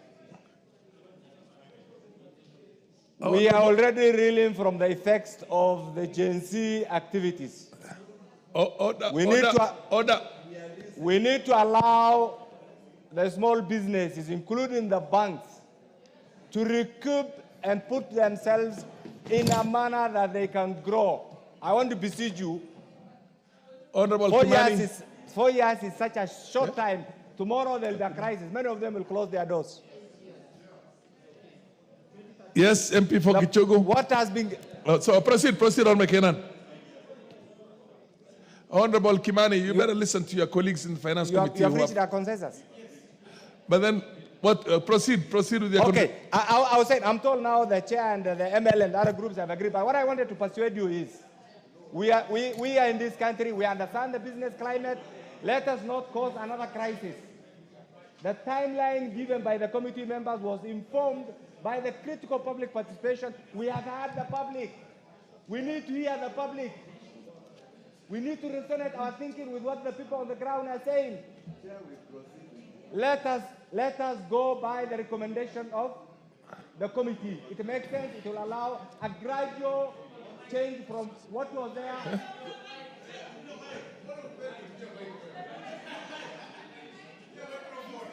Okay.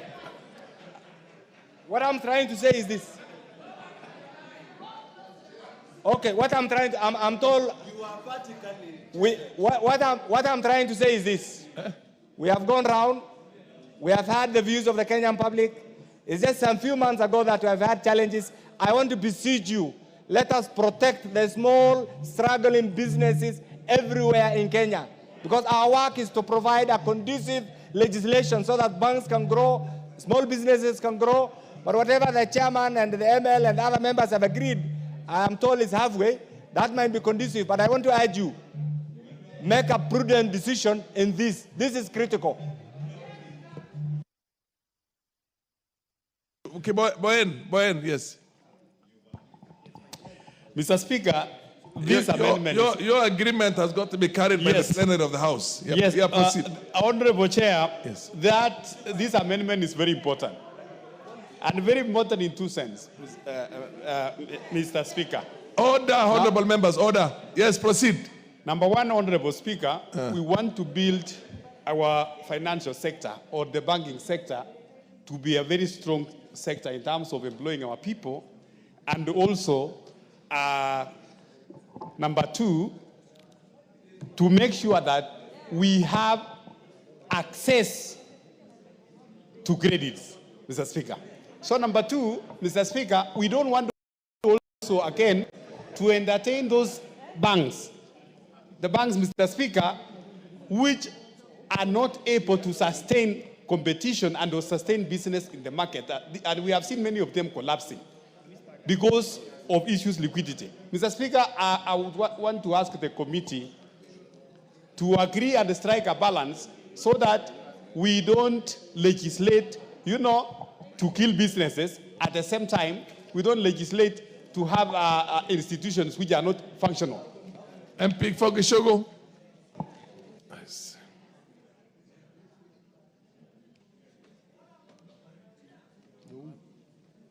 Yes. MP for Gishogo. Chair, had I not been caught up by time, I would have proposed an amendment to delete the entire clause. Because we should leave business to thrive at their own pace and ability.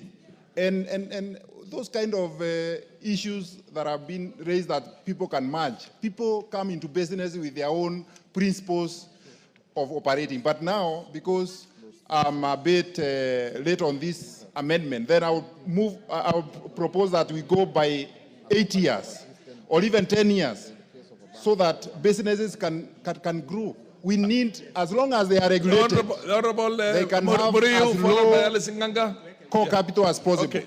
Muriu.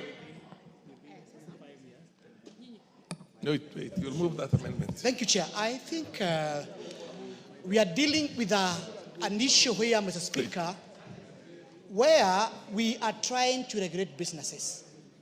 And therefore, we need to be very careful. As a government, are we pro-business or anti-business? Now, if you are pro-business, then what we need to do, Mr. Speaker, Mr. Chairman, is to do away with this clause.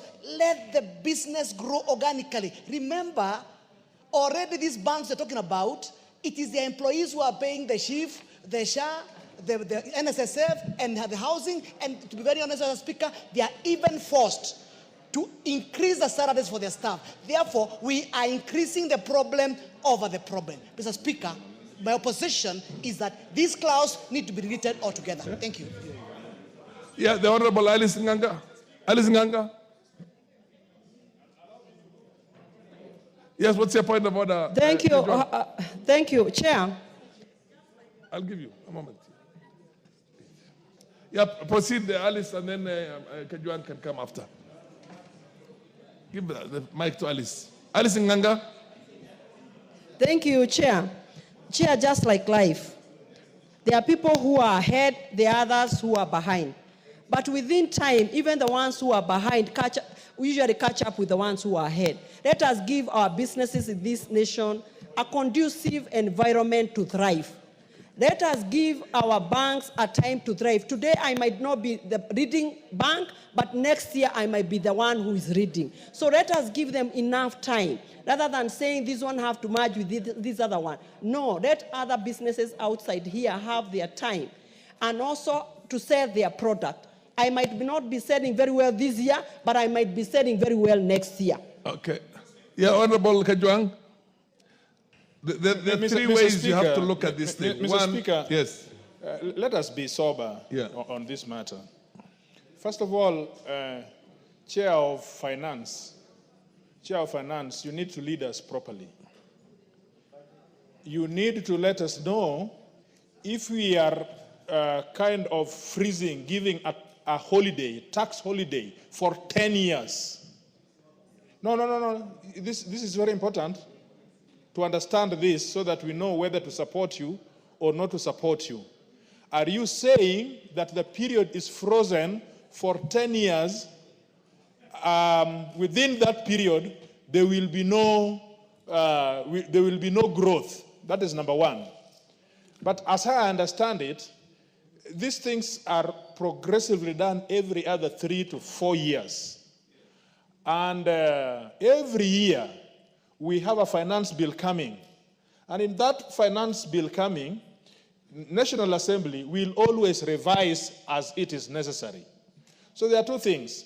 If we fear that the problem will be that we will not extend as it will come in the financial bill, then you need to work out an amendment between you and the majority leader to give us 3 or 4 years renewable by the House when we come on financial. But it makes no sense to me that you can freeze for 10 years. 10 years, a tax holiday. I mean, it's not a tax holiday, a capitation. You cannot freeze for 10 years. What's the point? It does not make sense to me. Do you wish to be informed by Honorable Kimani? Proceed. Yes. Okay. Yes. Chair and then leader. Honorable Chair, I think the MP for Ruaraka is not well appraised of this matter. I can see this. He has not internalized very well. The point in question is not a tax problem. It is the core capital. It is the core capital needed growth for the financial institutions. Yes. However, Honorable Chair, so that we make progress, Honorable Chair, we have consulted with the members of my committee and we have consulted with the majority leader. And now I'm moving an amendment in an amended form so that we can get a compromise where the banks will have time to comply with the core capital, and again, not so long that there are risks of also those banks collapsing with people's deposits. In any case, Honorable Speaker, Honorable Chair, as I explained, most of the banks are already compliant. So already 18 of these banks are above 6 billion shillings core capital already. Only 6 are between 5 and 3 billion. And therefore, if we get a compromise of instead of 10 years, or instead of what is proposed in the bill within 3 years, we say like 5 years, then that is a reasonable time for these banks to comply. Can I have a majority leader you wish to? And then Benjamin. Just a point of information I was giving the member for Oraka. But he's not on the floor anymore. Well, as a point of information to the House, because since he had conceded, and also to set the record straight, Honorable Speaker. Because what we are talking about, core capital of a bank. If you can protect me from these members who are making noise behind me.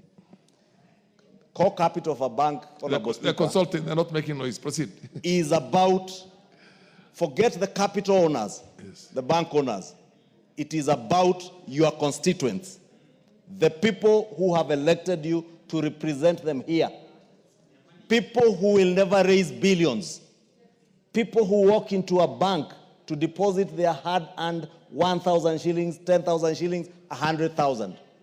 When these banks collapse because of inadequacy of capital, and I want to agree with Caroli at times mismanagement, it is your constituents who suffer, not the capital owners.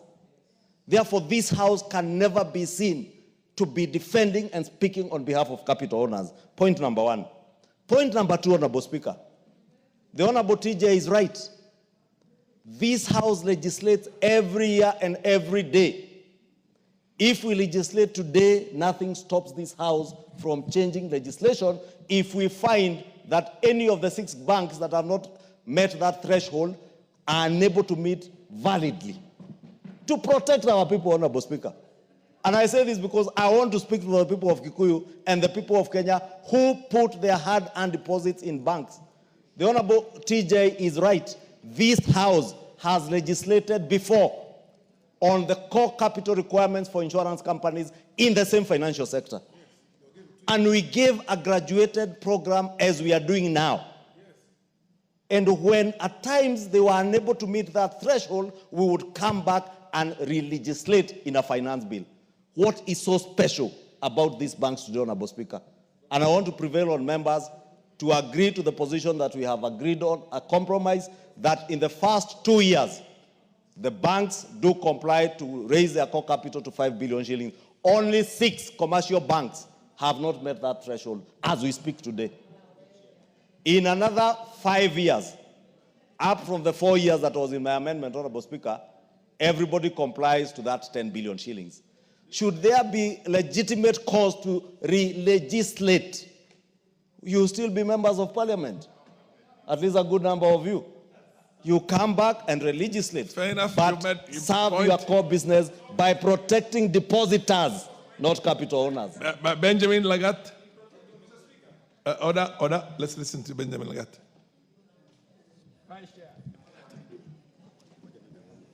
Sorry. Thank you, Mr. Chairman.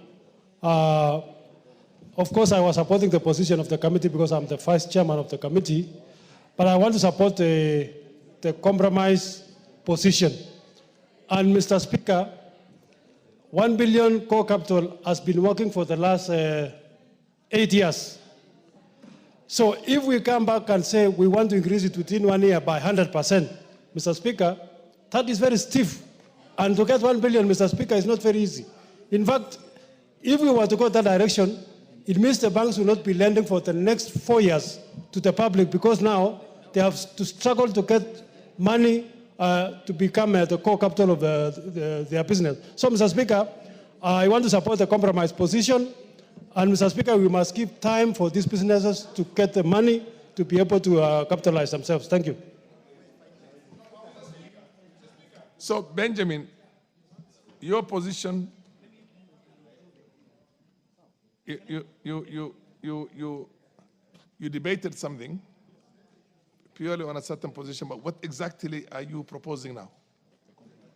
I have said I support the compromise position of 5 years, but definitely 8 years would have been. But on the other hand, you're saying that by raising 2 billion in a year is too much. I mean, so yes, I've said 1 billion shillings is a lot. Has been the core capital for the last 8 years. Yes. And we have fairly operated well with the 1 billion. So now we are saying we want to raise the 3 billion in 2 years, which is 1.5 billion per year, which is still a lot of money, Mr. Speaker.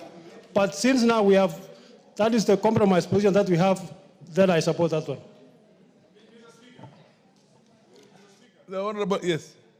Point of order. Yes. If there is a compromise on such a serious issue such as this, it has to be reduced in writing and members must see the text before we are able to pass or vote on it.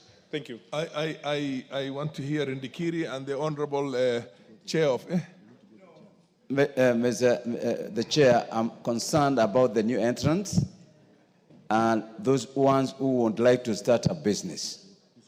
If we are going to legislate and come up with a law that pegs a certain volume of the capital, and they are new, upcoming, we needed to have, whether they will have adequate time to raise that share capital, core capital.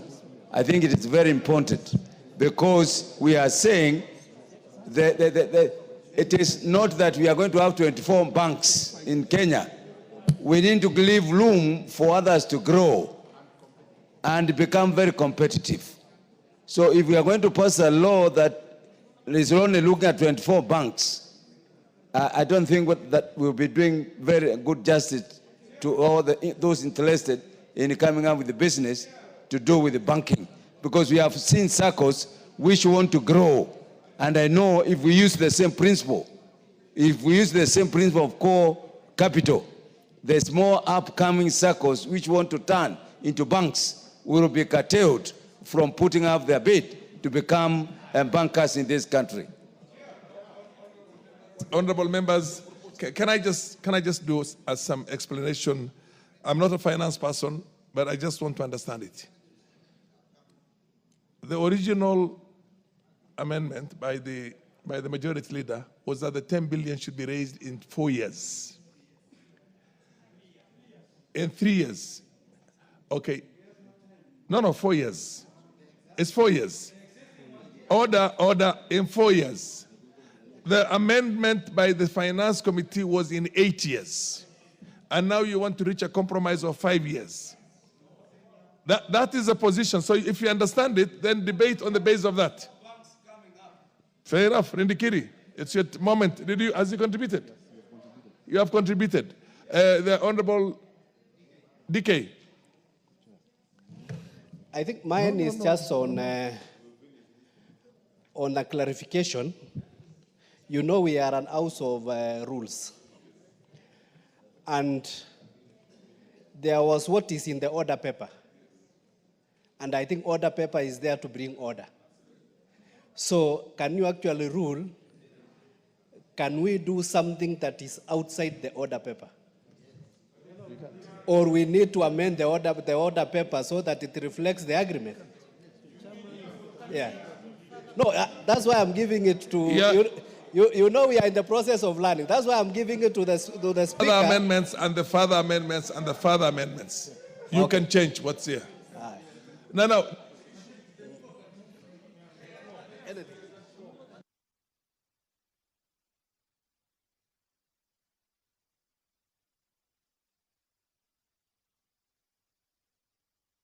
Just put it.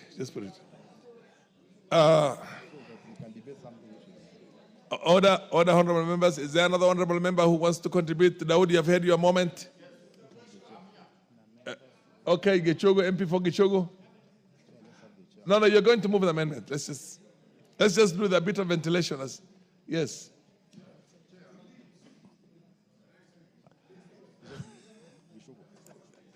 He's going to move the further amendment, and then you can speak on it.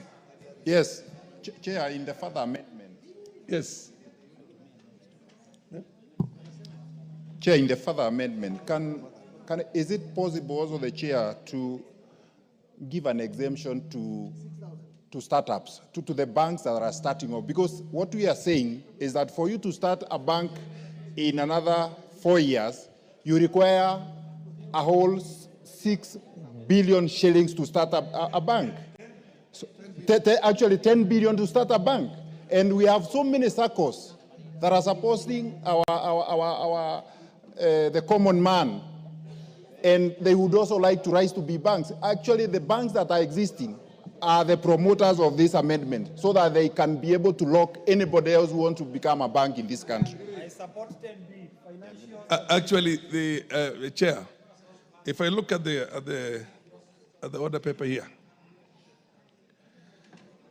on the amendments by the chair, you say a core capital of at least 10 billion Kenya shillings in the case of a bank or a mortgage finance company. So that both of them are there. A mortgage finance company and... Okay, do you want to move the amendment that you had? Drop first the original amendment. Yes. Yeah. You're on a point of order? Yes. Can you give him the mic? I know we are rushing through something that is essential in this. We are making what I call a principle. Because that does not mean that this country will have only 24 banks. How are we going to encourage the coming ups? Because after 5 years, we will lock 24. Because I can't raise 10 billion shillings without due respect. The matter of principle that we are laying on through this bill, it must be progressive. It must be something that is going to promote business to thrive. We are encouraging formation of circles, and these circles need to be given time to incubate and grow. Now, when we cap after 4 or 5 years, 10 billion, it means anybody else trying to entering banking sector in this country must raise 10 billion. Then we have to make a law that is... Yeah, the MP for Transoia, fair enough. You know, we are not debating any amendment. The original amendment was for 8 years. The amendment by the majority leader is dropped. It was defeated. Now the amendment by the finance has not been moved. So when he moves it is when you either decide to defeat it or carry it. Okay, Monsieur Oyi, proceed. Thank you, Chair. I'm also not in support of the 4 years because we have financial constraints in the country. The economy is not doing very well. And we even explained to the people that because of the COVID disease that was there 3 years ago, people have not recovered up to now. So for me, I would wish that we support the small banks to come up because we have small business people who want to... So what are you in favor of? That's the point. 8 years. Okay. Okay, you want to drop your original amendment and move a new amendment? What do you want to do? I want to move a further amendment. A further amendment? Yes. On the one of the 8 years initially? Yes. May I? So honorable... A further amendment. You want to move this one in an amended form? Yes, this Understanding order number 48? Yes. Okay. So, Honorable Chair, I beg to move. What's your point of order? Be amended. We are debating these things, Kajwang, yes. In vain because we do not have something. Yes, but the chair should know. Other members may not know. I can see others, some are struggling. Yes. Further amendments must be in writing. No, in amended form. In the amended form. The same amendment that he did initially. Yes. He wants to amend it, but then in an amended form. Amendment in an amended form. Yes, but what I'm saying I think is... standing order number 48. What I'm saying is that the chair should have written documentation of what is going to amend. We don't want to speak from the blues. Okay. Yes. Okay, you move it. So maybe before I move on, Honorable Chair, the reason why the core capital of a bank... I hope you have internalized properly and consulted properly because this time it will either be defeated or it will be carried. Okay. And it's 5 years that you are going for. Yes, okay. Honorable Chair, I would like to persuade our members. The reason why core capital of banks is very crucial is because banks, the model of operation of business for banks is very different from, say, SACCOs. Because for banks, they take my deposit, they take your deposit, they take all that deposit, then they lend. And that is how they make a profit. In the event where they lend more than they shouldn't, or there is no prudential management in their lending, and the defaulters become too many, then you might find a situation whereby you are going to the bank to withdraw money, and you are told you cannot withdraw your money. you can go to a bank, you want to take a loan, even when you qualify for that loan and you cannot take. So it is something very important. So I beg to move my amendment in an amended form to read as the following. That clause 3 be further amended by deleting the proposed table of core capital, substituting therefore with the following new table. The compliance date for 31st of December 2024, $1 billion. Order. Honorable Kimani, standing order number 133. Subclause clause 3. It says, despite paragraph 2 says, no amendment shall be moved to any part of a bill by any member other than the member in charge of the bill, unless written notification of the amendment shall have been given to the clerk 24 hours before the commencement of the sitting at which that part of the bill is to be considered in committee. Order. And then clause 3, Kimani, order. Clause 3 says, despite paragraph 2, despite the one which I've just mentioned here, for a member who is not a member of the committee, where an amendment has been moved to any part of a bill in accordance with this paragraph, any member may move an amendment to that amendment on delivering to the chairperson the terms of his or her amendment in writing. In writing. And my presumption is you better internalize this thing. There is no way you can do all these consultations inside the plenary here when you are deliberating on a matter of this magnitude and gravity. So the chair, no, you cannot just write by hand and bring it to me. You have to go, this business has to be deferred to another day.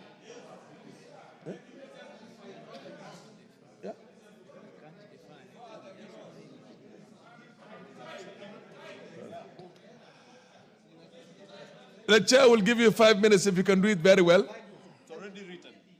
It's already written. It's signed. Okay. So, Honorable Chair, I beg to move that clause 3 be further amended by deleting the proposed table of core capital and substituting therefore the following new table.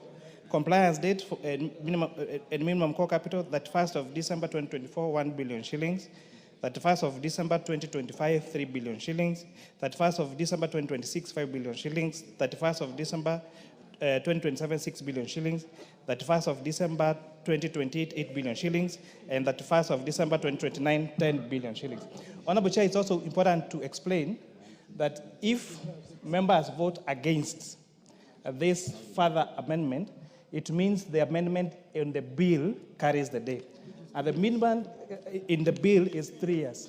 So that would mean that if the House defeats my amendment, then what will pass is what is on the bill, which is requiring banks to raise 10 billion shillings within 3 years, which we all agree is too steep. I beg to move on, Honorable Chair. I now propose the question that clause 3 be amended as proposed by the chairman of the Finance Committee. Do I put the question?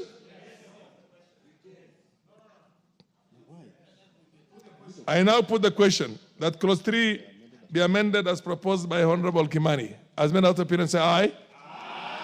As many other contrary opinions say nay. The ayes have it. Eh? Don't worry. Chair, there was an amendment by Karoli Omondi. Yes. There was an amendment by Wilberforce Oundo. Yes. Those ones are now subject. Yeah. They are no longer now valid because they are Honorable members, there were 2 other amendments. Order. There was an amendment, a proposed amendment by the Honorable Karoli Omondi and a proposed amendment by the Honorable Wilberforce Oundo. By the operation of the latest vote on this one, they are both defeated. They stand defeated. Okay. Yeah. Yes. Chair, and that's the issue we raised at the beginning, that in these circumstances, you need to give us guidance. Yes. Because as it stands now, we were proposing an additional arrangement to the whole thing. In terms, I personally I was addressing the issue of tires. Because, as even Carol Mond raised, we have different banks offering different services and serving different clientele. Having a blanket principle does not really support the financial sector. We're going to have a case of where we're going to have, again, we go back to the old age, where there's financial exclusion because of the terms of the major players. That's why I thought we had asked your guidance at the beginning, would have prosecuted this matter before the committee prosecuted theirs, because I know the committee takes precedence. We could have prosecuted this and probably could have persuaded the chair to look at our recommendation as they make their further amendment. That's what we are seeking your guidance, to be more organized and neater so that we don't discourage members from filing amendments. This one now is overtaken. It's functus official. We are going to clause 4. I will put the final question on the same. I now put the question that clause 3, as amended, be part of the bill. Will as many other parents say aye? As many other contrary parents say nay? The ayes have it.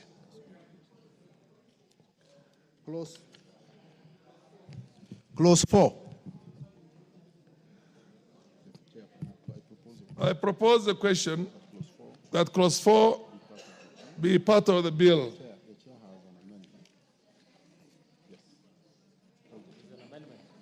The chair has an amendment. Proceed, the chair. Honorable Chair, I beg to move that clause 4 be amended. A, in paragraph B, in the definition of non-deposit taking credit business, by deleting paragraph A and substituting therefore the following new paragraph. A, granting of loans or credit facilities, whether or not digitally, to members of the public or a section of it, with or without interest, and either secured or unsecured on the goods or assets purchased. And 2, by inserting the following proviso immediate paragraph F, provided that this does not include any credit arrangements involving the provision of credit by a person that is merely incidental to the sale of goods or provision of services by that person. And B, in paragraph B, by inserting the word credit immediately after the word taking in definition of the term credit provider. Honorable Chair, this amendment is seeking to expand the definition of non-deposit taking credit business to include granting of loans or credit facilities digitally. This covers the non-deposit taking credit businesses which operate digitally but are not covered under the CBK Digital Credit Providers Regulations and are therefore unregulated. And this is also going to limit the definition of a non-deposit taking credit business to exclude businesses such as Safaricom, which sell their products such as phones through credit. So, Honorable Chair, this is to include the non-deposit taking digital lenders into CBK Act so that they can under the purview of CBK, so that rules such as where interest should not exceed the amount of principal now will become law. And therefore, the pain that our border people and all those others have been going through, where they actually get to pay interest that is higher than the principal amount, does not exist. But also to exempt those that also give credit in their line of business. So, for example, if you're in the fuel business and your supplier supplies with you with credit, then that credit will not come under the purview of CBK. I beg to move, Honorable Chair. I now propose the question that clause 4 be amended as proposed by the Honorable Kimani. Yes, Mheshimiwa. Thank you, Speaker. I think, Speaker, I would like to contribute to this proposal because since CBK published the rules regarding deposit taking or rather digital credit providers, which is I think about 3 years ago, they've only managed to license about 51 out of 280 applicants. And I am surprised that this House would allow CBK to bring an additional maybe 200-300 microfinance, which sit under the Association of Microfinance Institutions in Kenya, which has been opposing this bill, into the purview of CBK. So, Speaker, financial intermediation is a liberalized market just like any other. Just like selling clothes, just like selling shoes, it's a willing buyer, willing seller.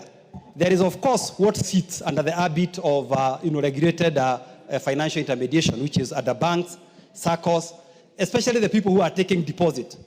But anybody lending their money in an open market, Mr. Speaker, I do not think that it will be wise for this house to bring them under the ambit of the Central Bank of Kenya. And Mr. Speaker, I think we could be killing innovation in this country in the name of regulation. I know there is this blanket condemnation of Shylocks, of I don't know, any financial intermediator, being branded as predatory and things like that. But Speaker, I would like to tell you that the people who go for these loans is not because they have gone to a bank and have asked for a loan and have been granted. It's because our banks, our SACCOs, some of the rules that they have leave a huge population of this country outside the formal credit access mechanism. So, Mr. Speaker, I urge this House to reject any attempt at strangling financial intermediation through undue and unnecessary regulation. I submit. Yes. Who is on a point of order? Chair, I really want to implore on you again, please guide the House that we are in committee of the whole, not in second reading. In committee of the whole, there is also not second reading, Chair. Chair, if you allow me to correct what the Honourable Member for Tetu is saying, Honourable Andeto. One is presupposing that by bringing these institutions, microfinance institutions, under the ambit of regulation by CBK, they are being transformed into banks. They are not. They are just being regulated for the purposes of regulating them to ensure that the young border riders in Tetu constituency are not taken advantage of by crooks. Because some of these people are simply crooks who are not being regulated by anybody. They are vending money. You cannot tell us that the business, that is why that the business of selling money is the same as the business of selling clothes. No, Honorable Andeto, it is not. That is why you cannot even register a company with the name finance without, or capital, without the approval of Central Bank. Honorable Speaker, Honorable Speaker, guide members, we are in third reading. No? Fair enough. The Honorable next to Langat, Benjamin Langat. Thank you, Chair. In support of this proposal, one thing we must always remember is that we must protect the interest of the public. Absolutely. And in protecting the interest of the public is supervising the industry. Anyone who wants to deal with money, finances, loans, advances, or credit must bring themselves to the purview of CBK so that they are controlled. And in being controlled does not mean that they are being stifled. They will still be innovative within that sector. They will still carry out business within that sector. They will remain vibrant and serving the sector that they want to serve. But they must accept to be controlled and supervised. You made your point. Marianne, did you raise your hand, Marianne? Oh, no, I'm looking for a lady who has raised her hand. Okay, proceed, Marianne.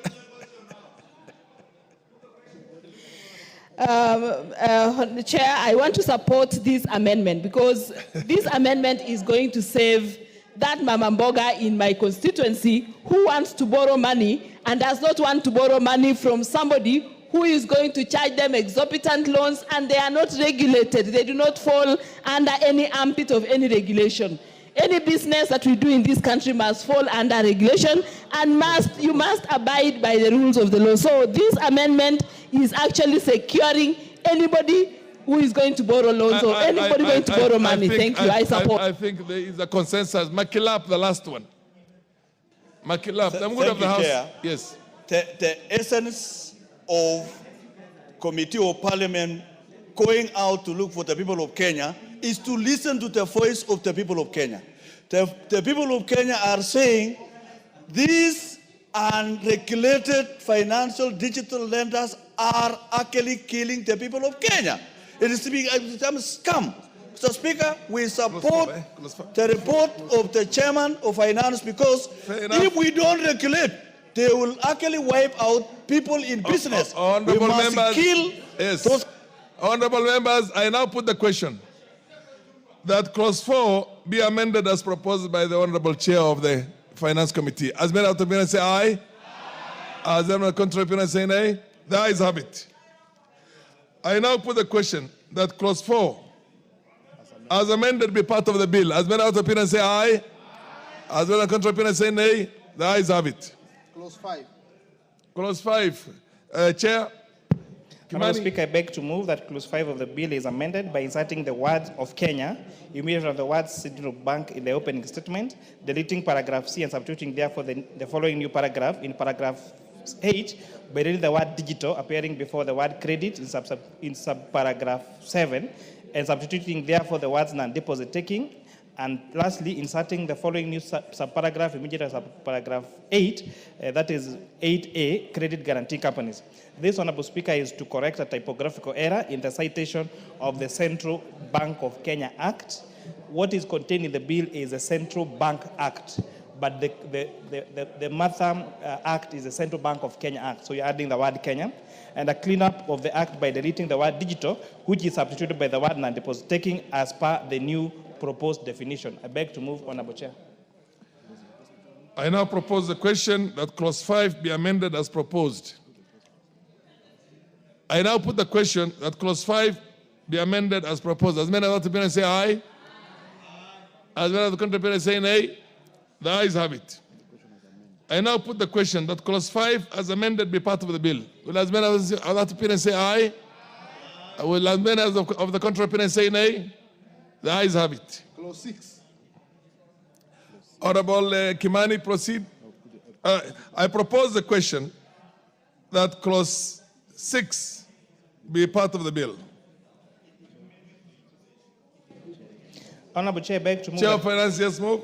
Honourable Chair, I beg to move that that clause 6 of the bill is amended by inserting the word of Kenya immediately after the word Central Bank, and this again is as I explained earlier. The Mother Act referred to is the Central Bank of Kenya Act, not Central Bank Act. Okay, I propose the question that clause 6 be amended as proposed. I now put the question that clause 6 be amended as proposed. As many of the opinions say aye, as many of the contrary opinions say nay, the ayes have it.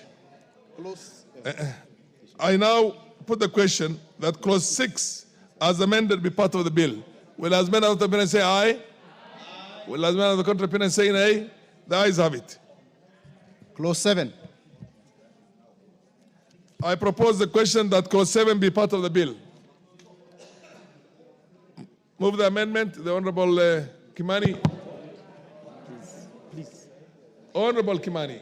Yes, Honorable. It is the majority leader and the MP for title who are consulting in a very loud voice that we need to protect me because we need to pay attention. Honorable Ichungwa and Honorable Wandeto.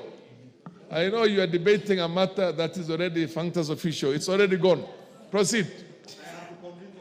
Honourable Chair, I beg to move that clause 7 of the bill is amended by inserting the words of Kenya immediately after the word Central Bank in the opening statement, and B in the proposed section 33R by deleting the expression section 4A DA and substituting therefore the following new expression section 4A1 DA appearing in the opening statement.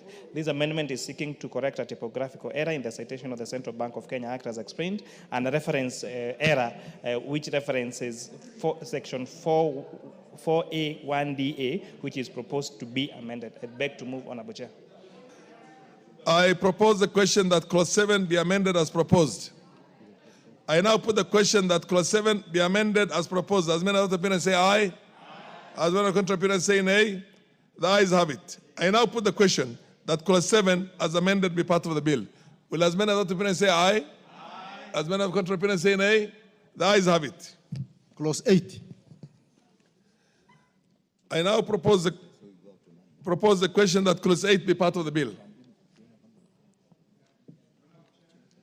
Proceed, Honorable Kimani, move your amendment. Honourable Chair, I beg to move that clause 8 of the bill is amended by inserting the words of Kenya immediately after the word Central Bank, as I explained. Again, it is correcting a referencing error to the Mother Act. I now propose the question that clause 8 be amended as proposed.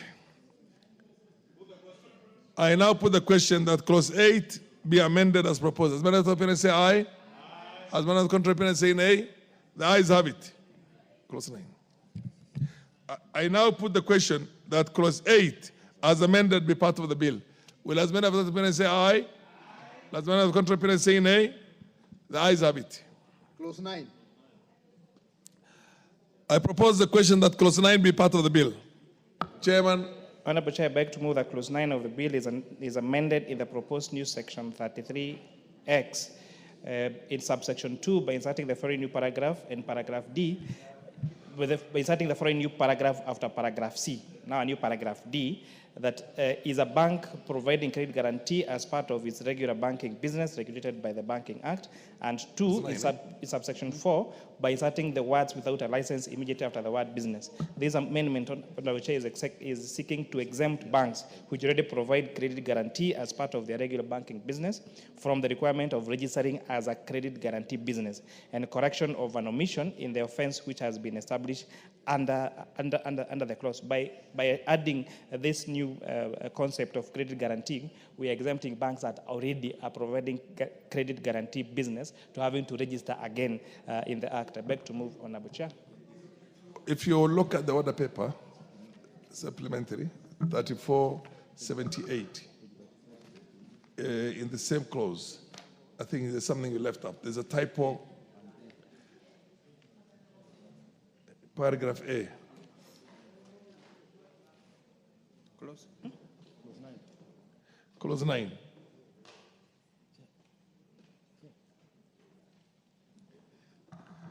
Yes. Honorable Chair, again, I also beg to move that clause 9 be amended as per the order paper by inserting of Kenya immediately after central bank. And this is again the same. Absolutely. For the same reason that I've explained again.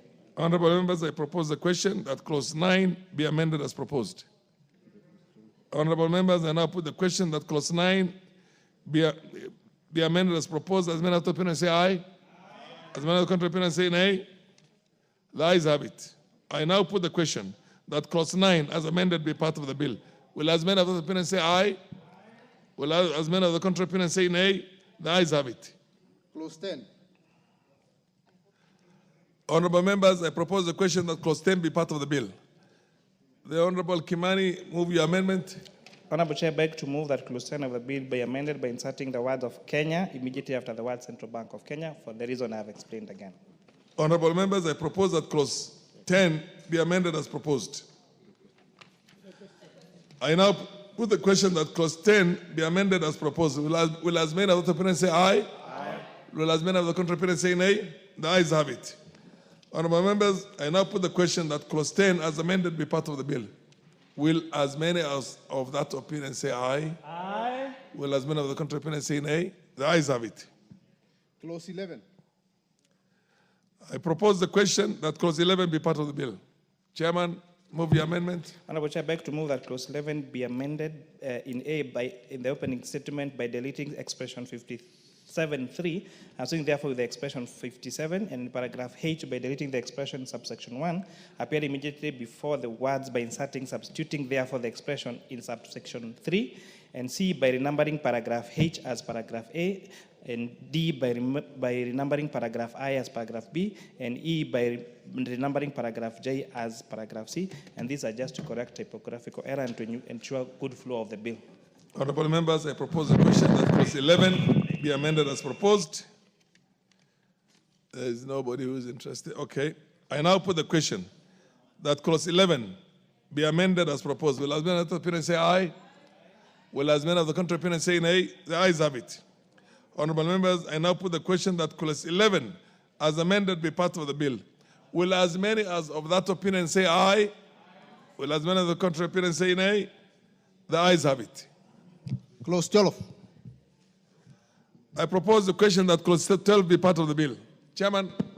Honorable Chair, I beg to move that clause 12 be amended as per the order paper. Again, this is to correct the referencing error of Central Bank to Central Bank of Kenya Act. I propose the question that clause 12 be amended as proposed.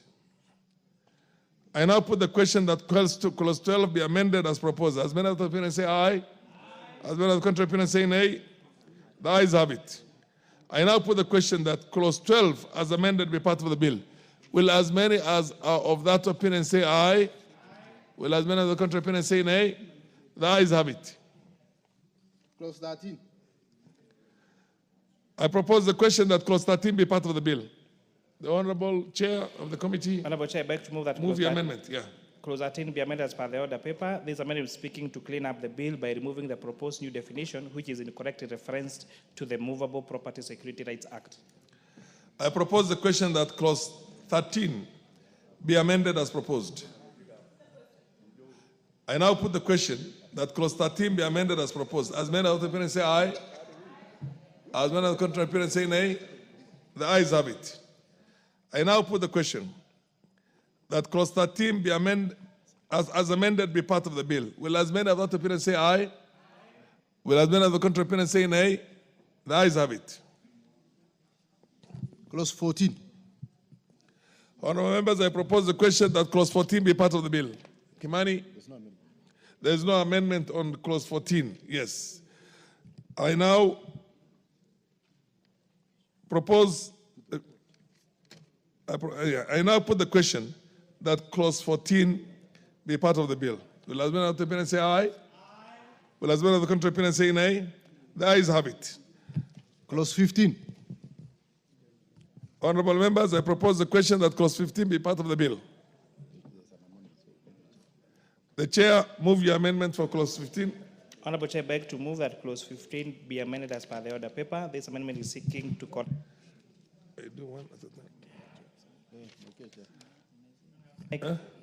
This amendment is seeking to correct a typographical error in the bill by replacing the word finance with microfinance.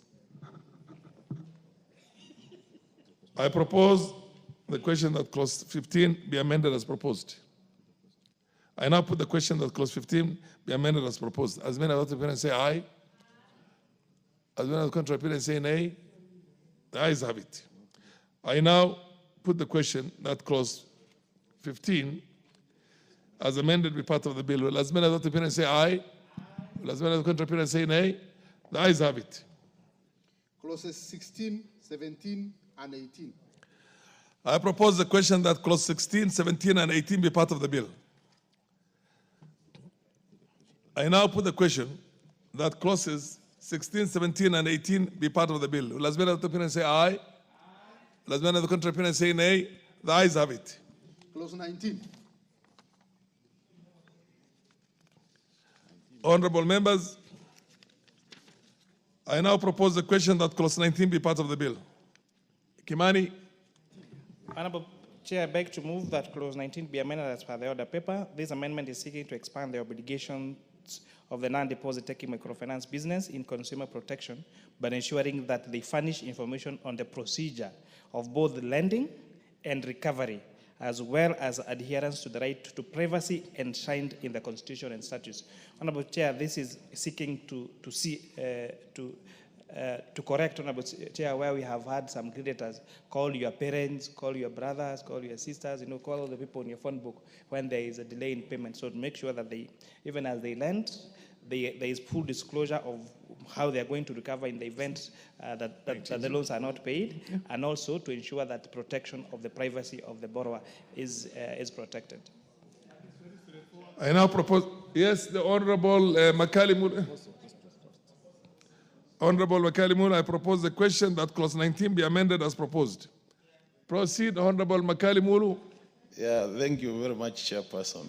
Chairperson, I want to support this amendment, and I do agree with the Chairperson of the Committee on Finance and Planning, because this is one of the most abused, actually,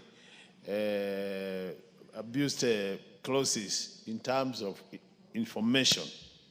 We have a Data Protection Act, Honorable Chair, which protects all Kenyans, including those who are borrowing. But a number of times this has been abused, and I think we really need to ensure that this clause, after it becomes law, is actually enforced. With those remarks, Honorable Chair, I support. The Honorable Oundo. Chair, and I want the Chair of Finance probably to shed some bit of light here. Chair of the Committee of Finance.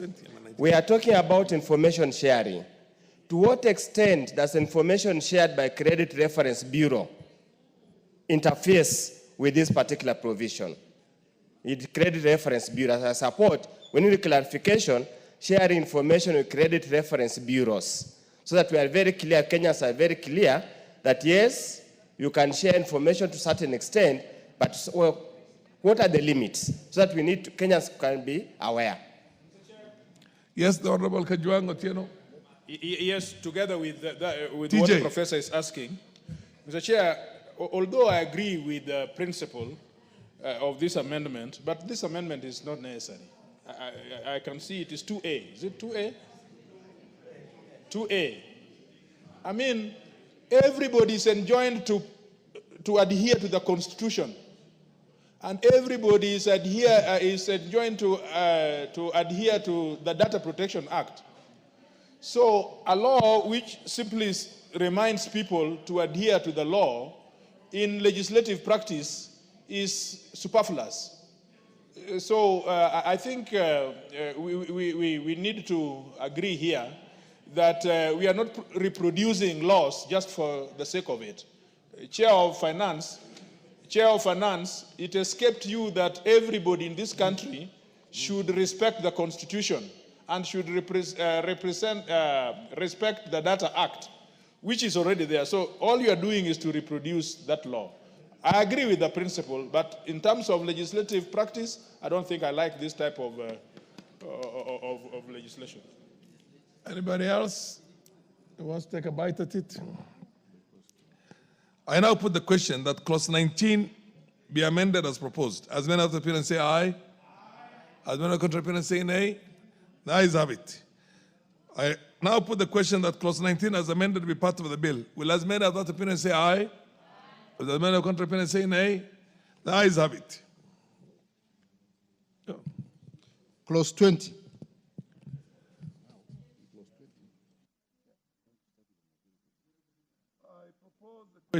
I propose the question that clause 20 be part of the bill. Where is the majority leader? Honorable Speaker, I beg to move that clause 20 be amended as is on the order paper.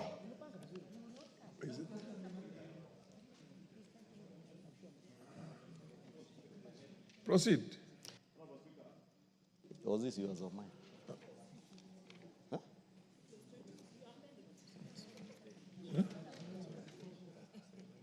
It's on page 3475. Sorry, Honorable Speaker, because we had two amendments.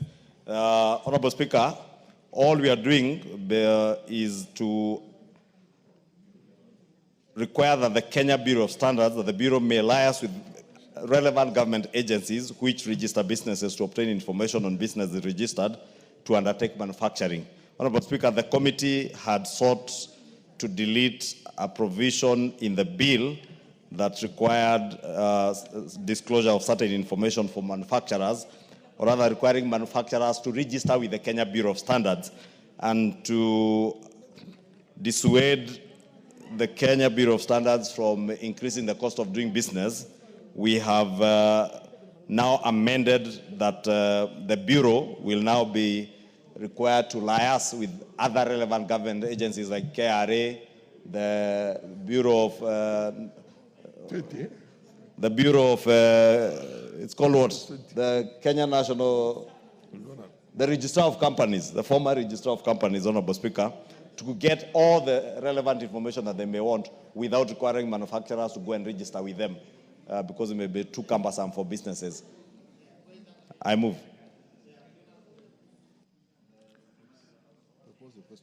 Honorable members, I propose the question that clause 20 be amended as proposed by the majority leader. Yes, the MP for Kinango.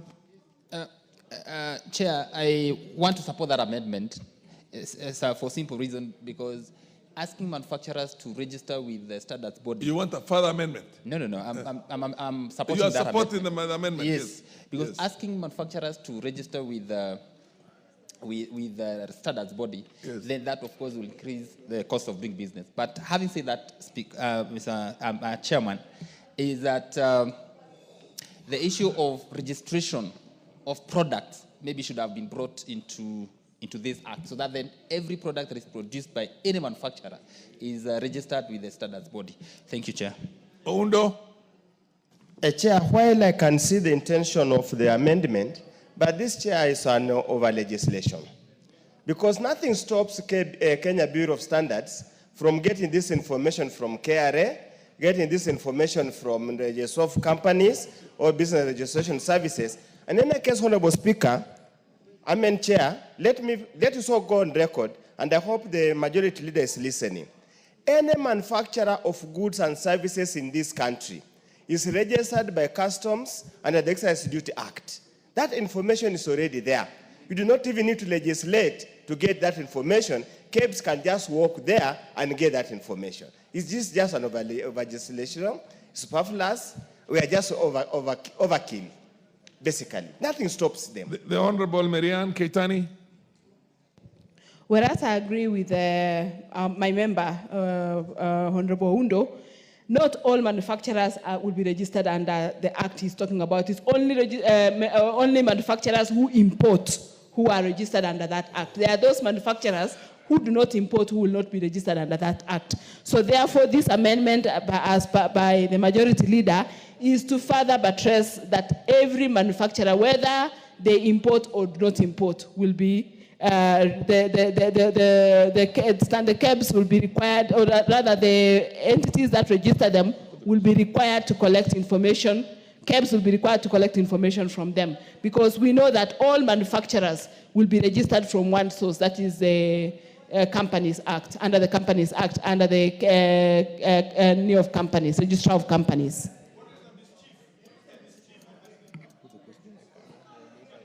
Honorable members. Yes. For the last time, would the majority leader tell us in just one or two sentences what is the mischief?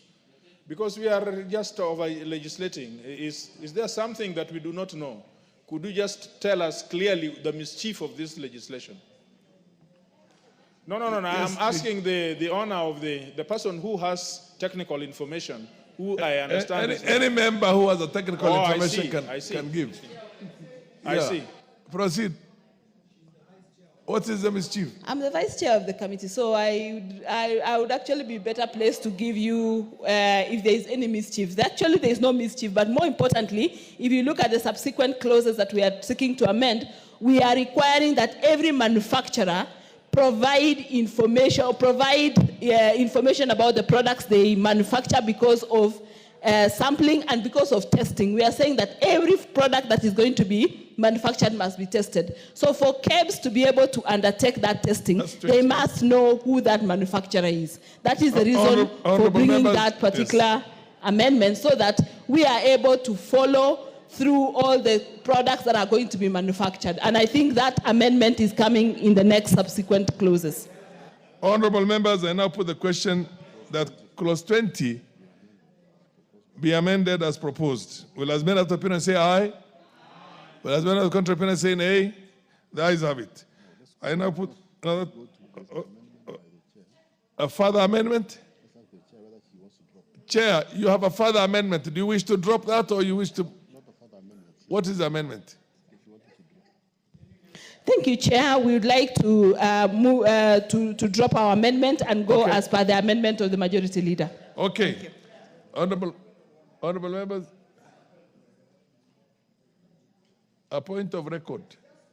We don't have a provision for a point of record, but proceed.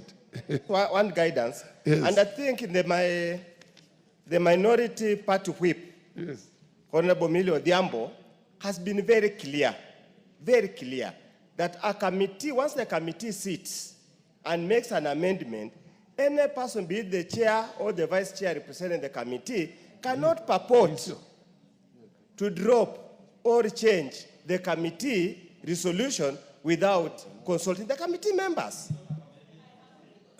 Order. That's the position. Unless, Chair, the standing orders have changed.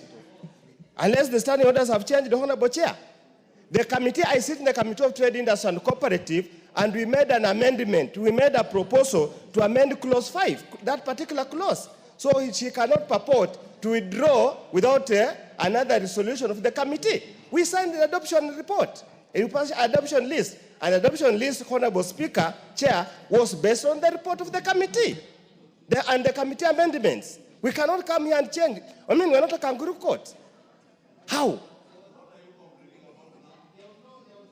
Yeah? Yeah, there was an amendment. We had an amendment. Order. We don't micromanage the business of committees. And if authoritatively a chair or a vice chair decides it's going to be dropped, then that's, yes, what, Gishogo? MP for Gishogo, what's your point of order? Chair, I sit in the Committee of Trade, Leaders and Cooperatives. Yes. And Honorable the Vice Chair approached me and the Chair, we were sitting together, and he was able to tell us the intention that is being brought by the amendment by the leader majority. I think the Vice Chair was not able to catch the eye, or Oundo was not able to catch the eye of the Chair for that. But Chair, why we feel that this amendment can be carried by the Chair, it does not obligate the manufacturers to register actually, but the Bureau will liaise with the relevant authorities to get this information, because it is not one of the mandates of the Bureau to register manufacturers under the Act. So it doesn't break any bone for the amendment to be carried. Order, honorable members, order. I now put the question that clause 20 as amended be part of the bill. Will as many of the opinion say aye? Will as many of the contrary opinion say nay? The ayes have it. Clause 21. No. Honorable members, no, you can't take us back on that. You see, on Oundo, we do not micromanage committees. No. We don't. I think we're past that one. Go ahead. Clause 21. I propose the question that clause 21 be a part of the bill. Where is the chair trade? Yes, proceed. Thank you, Chair. I propose that we delete clause 21, and the purpose for this is that the standards levy should be utilized for the purposes for which it is collected as set out under Order 10 of the standards levy order. So the proposed attempt to channel the funds collected from those functions towards payment of allowances and salaries to directors and staff of KEBS will negate the purpose for which the levy is imposed. Yeah.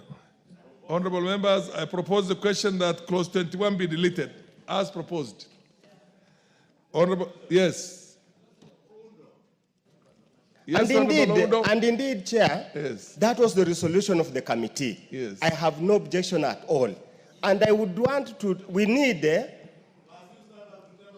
yes, because we have done a travesty of justice in clause 20.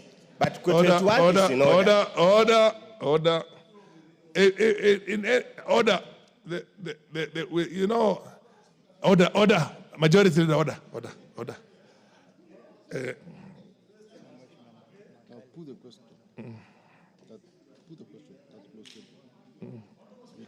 Honorable members, I now put the question that clause 21 be deleted. As many of the opinion say aye, as many of the contrary opinion say nay, the ayes have it. Clause 22.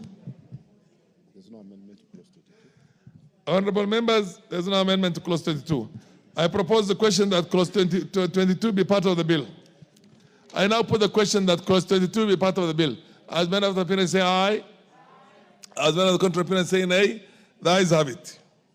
Clause 23. Honorable members, I propose the question that clause 23 be part of the bill. The Honorable Chair of Trade, Mayor Kaitani, move your amendment. Thank you, Chair. I propose that clause 23 be amended as per the order paper, and the justification for that is that the standards of goods imported into Kenya needs to specify actions which KEBS may take to remedy a situation where substandard goods are found in the market, and such remedies could be removal of the product from the market or destruction of the substandard products. And it further goes to require that the Cabinet Secretary may make regulations to give effect to this provision of this particular section. Thank you. I now propose the question that clause 23 be amended as proposed. Anybody who wants to contribute? Okay. I now put the question that clause 23 be amended as proposed. As many of the parents say aye. As many of the contributors say nay, the ayes have it. And nay, as many of the contributors say nay, the ayes have it. I now put the question that clause 23 as amended be part of the bill. Will as many of the parents say aye? Will as many of the contributors say nay? The ayes have it. Clause 24. I propose the question that clause 24 be part of the bill. Where is the chair? Proceed, chair. Here I am. Thank you, Chair. I propose that clause 24 be amended as it appears in the order paper. And the justification for this is that the proposed deletion of 12A3 on the grounds that accreditation of laboratories is a function of Kenya National Accreditation Service and not Kenya Bureau of Standards. And also this is to require that all established laboratories and calibration facilities, even those belonging to Kenya Bureau of Standards, need to be accredited by Kenya National Accreditation Service under the relevant law. And it is also to require and empower the Cabinet Secretary to make regulation on categories of measuring instruments and equipment. Thank you. Honorable members, I propose the question that clause 24 be amended as proposed. Yes, the Honorable MP for Gishogo. Order. Chair, I support this amendment because accreditation service is under the Kenya Accreditation Service. And we have hand bodies going out of this country, whereas we have our own accreditation body. Some have been going to SANAS in South Africa, others in Nigeria and other places. So we need to domicile all the accreditation within this country.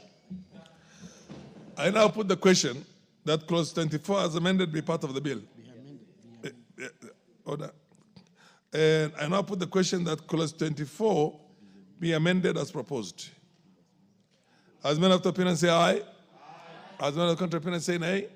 The ayes have it. I now put the question that clause 24 as amended be part of the bill. Will as many of the opinions say aye? Will as many of the contrary opinions say nay? The ayes have it. Clause 25. I propose the question that clause 25 be part of the bill. Leader of majority, move your amendment. Honorable Speaker, I beg to move that clause 25 of the bill be amended in the proposed new section 14D by deleting the proposed subsection 2.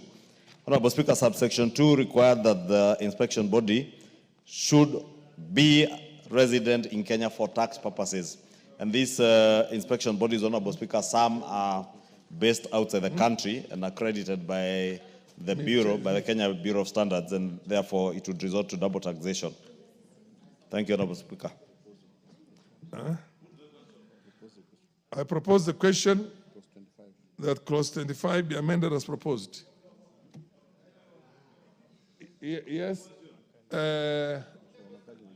Chair. Yes, Makali Mulu. You know, I've just listened to the majority leader, and he's talking about a section of clause 25. The order paper says you delete the whole clause. I don't know whether you need to come up again and make it clear. It's deleting. You are deleting the whole clause. Yeah. Honorable Speaker, if Honorable Makali listened to me, I said new section 14D by deleting the proposed subsection 2. Therefore, I intend to leave the first part in the bill of the bill 14D1. And the committee's, the amendment you are reading is a committee's amendment, which I believe the chair will be dropping if this one goes through. Honorable Makali Mulu, for your own benefit, go to the notices about 34, page 3475. And down there you've got clause 25. I now put the question that clause 25 be amended as proposed. Honorable members, I now put the question that clause 25 be amended as proposed. As many of the opponents say aye. As many of the contrary opponents say nay. The ayes have it. I now for 25. Thank you. Clause 25. 25, you have an amendment, I understand. Yes, we had an amendment which we are dropping, and we are going by the amendment of the majority leader. Thank you. So I now put the question that clause 25, as amended, be part of the bill. Will as many of the opponents say aye? Will as many of the contrary opponents say nay? The ayes have it. Clause 26. I propose the question that clause 26 be part of the bill. Mover. Thank you, Chair. I propose that clause 26 be amended as it appears in the order paper. And the justification is that we are trying to make it mandatory for all conformity assessment bodies to be accredited by the Kenya National Accreditation Service. This, further, the assessment body that is already accredited outside the country may, on application and payment of a fee, be exempted by the Kenya National Accreditation Service, and this is in line with the principles of mutual recognition under international law. Thank you. Honorable members, I propose the question that clause 26 be amended as proposed. I now put the question that clause 26 be amended as proposed. As many of that opinion say aye, as many of the contrary opinion say nay, the ayes have it. I now put the question that clause 26 as amended be part of the bill. Will as many as are of that opinion say aye? Will as many of the contrary opinion say nay? The ayes have it. Clause 27. Honorable members, I propose that clause 27 be part of the bill. The chair. Chair, we propose that clause be deleted, and the justification for it is that the proposed new accreditation levy of 3% of the value of accredited service would add to the already high cost of doing business in Kenya, which will ultimately be passed down to consumers. So introduction of a new levy at this time had not been justified, and it would increase the economic burden of the people of Kenya. Most stakeholders proposed a rejection of the new accreditation levy. Honorable members, I propose the question that clause 27 be deleted. I now put the question that clause 27 be deleted as proposed. As many of the opponents say aye, as many of the contributors say nay, the ayes have it. Clause 29. Honorable members, there is no clause 28. There's only 29. I now propose the question that clause 29 be part of the bill. There's no amendment. I now put the question that clause 29 be part of the bill. Will as many of the opponents say aye? Will as many of the contrary opponents say nay? The ayes have it. Clause 30.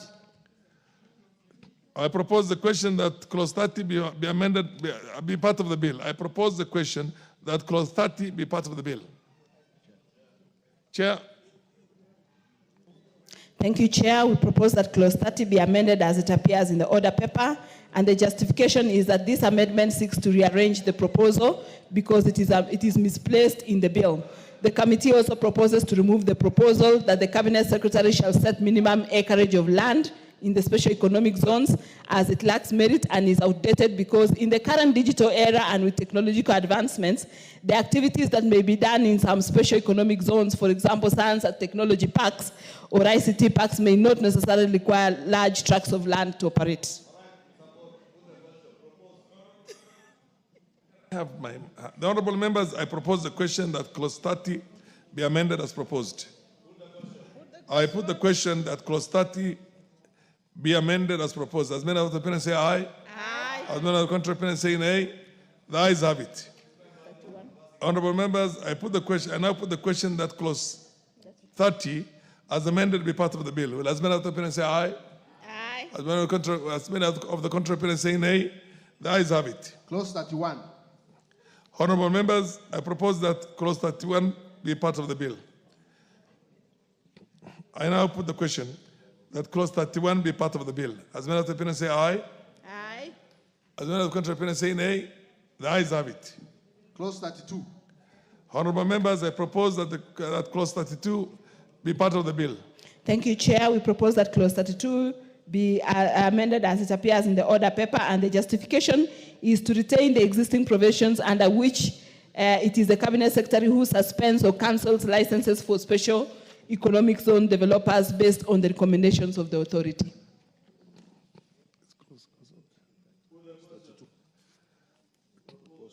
Honorable members, I now propose the question that clause 32 be amended as proposed. I now put the question that clause 32 be amended as proposed. As many of the opinion say aye. Aye.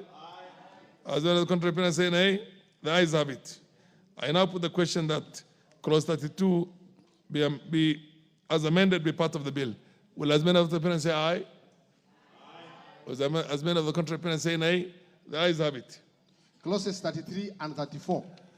Honorable members, I propose the question that clauses 33 and 34 be part of the bill. Honorable members, I now put the question that clauses 33 and 34 be part of the bill. As many of the opinion say aye. As many of the contrary opinion say nay. The ayes have it. Clause 35. Honorable members, I propose the question that clause 35 be part of the bill. Mover. Majority. Or 36. So I propose that clause 35 be as it appears in the order paper. And the justification is that this amendment is to retain the current position in the law. We observe that the proposed amendments in the bill infringes on the right to a fair hearing, hence the need to revert to the provisions as contained in the current law, but with enhanced fine. Honorable members, I propose the question that clause 35 be amended as proposed. I now put the question that clause 35 be amended as proposed. As many of the opinion say aye. Aye. As many of the contrary opinion say nay. The ayes have it. I now put the question that clause 35 as amended be part of the bill. Will as many of the opinion say aye? Aye. Will as many of the contrary opinion say nay? The ayes have it. Clause 36. Honorable members, I propose the question that clause 36 be part of the bill. Honorable Leader of Majority. Honorable Chair, I beg to move that clause 36 be amended by deleting the proposed new subsection 5 and substituting thereof with the following: that the incentives and tax benefits granted to a licensed special economic zone developer, operator, or enterprise under this act or any other written law shall apply for a period not exceeding 10 years from the date of issuance of the license. Honorable Speaker, this is just to ensure that operators and investors and developers in special economic zones first are guaranteed that they will not be disrupted in the course of the term that they have invested for a period of 10 years, a period not exceeding 10 years. All the tax incentives that they have been granted by government will be sustained for a period that will not exceed 10 years. Honorable Speaker, this is just to guarantee investors and attract more investors into the special economic zones. Members, you realize we have too many economic zones where investors have failed to go and invest in because of uncertainties as to whether the incentives they enjoy will continue to be. Because they imagine that every finance bill, you may make changes that will remove their incentives. And we are guaranteeing them that for at least that will not exceed 10 years, they will be guaranteed of those incentives. Thank you. I beg to move. Honorable members, I now propose the question that clause 36 be amended as proposed. It has got two sections. Let's deal with the majority leaders, yeah? No debate. I now... Honorable MP for Mpakasi. Drop her amendment. Eh? Okay. I proposed. You proposed? Yes. Yes, that's what I was trying to say. I now put the question that clause 36 be amended as proposed. Will as many of that opinion say aye? Will as many of the contrary opinion say nay? The ayes have it. Chair Trade, you have a further. Thank you. The proposal that we had in the order paper, we would like to drop it and go by the majority leader's amended proposal. Thank you. Fair enough. I now put the question that clause 36 as amended be part of the bill. Will as many of the opponents say aye? Will as many of the contrary say nay? The ayes have it. Clause 37. I propose the question that clause 37 be part of the bill.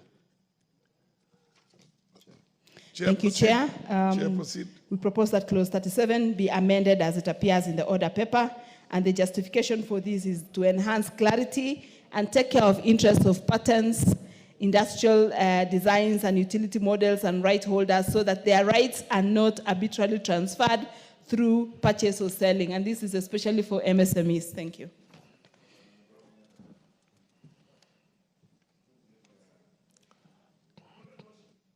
Honorable members, I now propose the question that clause 37 be amended as proposed. I now put the question that clause 37 be amended as proposed. As many of the opponents say aye. As many of the contrary opponents say nay. The ayes have it. Honorable members, I now put the question that clause 37 as amended be part of the bill. Will as many as of that opinion say aye? Will as many of the contrary opinion say nay? The ayes have it. The ayes have it. Proceed. Clause 38. I propose the question that clause 38 be part of the bill. Where is the chair? National Electoral. Thank you, Chair. Proceed. Thank you, Chair. I propose that clause 38 be amended as it appears in the order paper. And the justification for this is the requirement that the development of regulations to outline conditions for exemptions to be granted by the Cabinet Secretary and to allow for reduction of fees as well. This will act as a safeguard against abuse of discretionary powers. Thank you. Honorable members, I now propose the question that clause 38 as be amended as proposed. Yes, MP for Geshogo.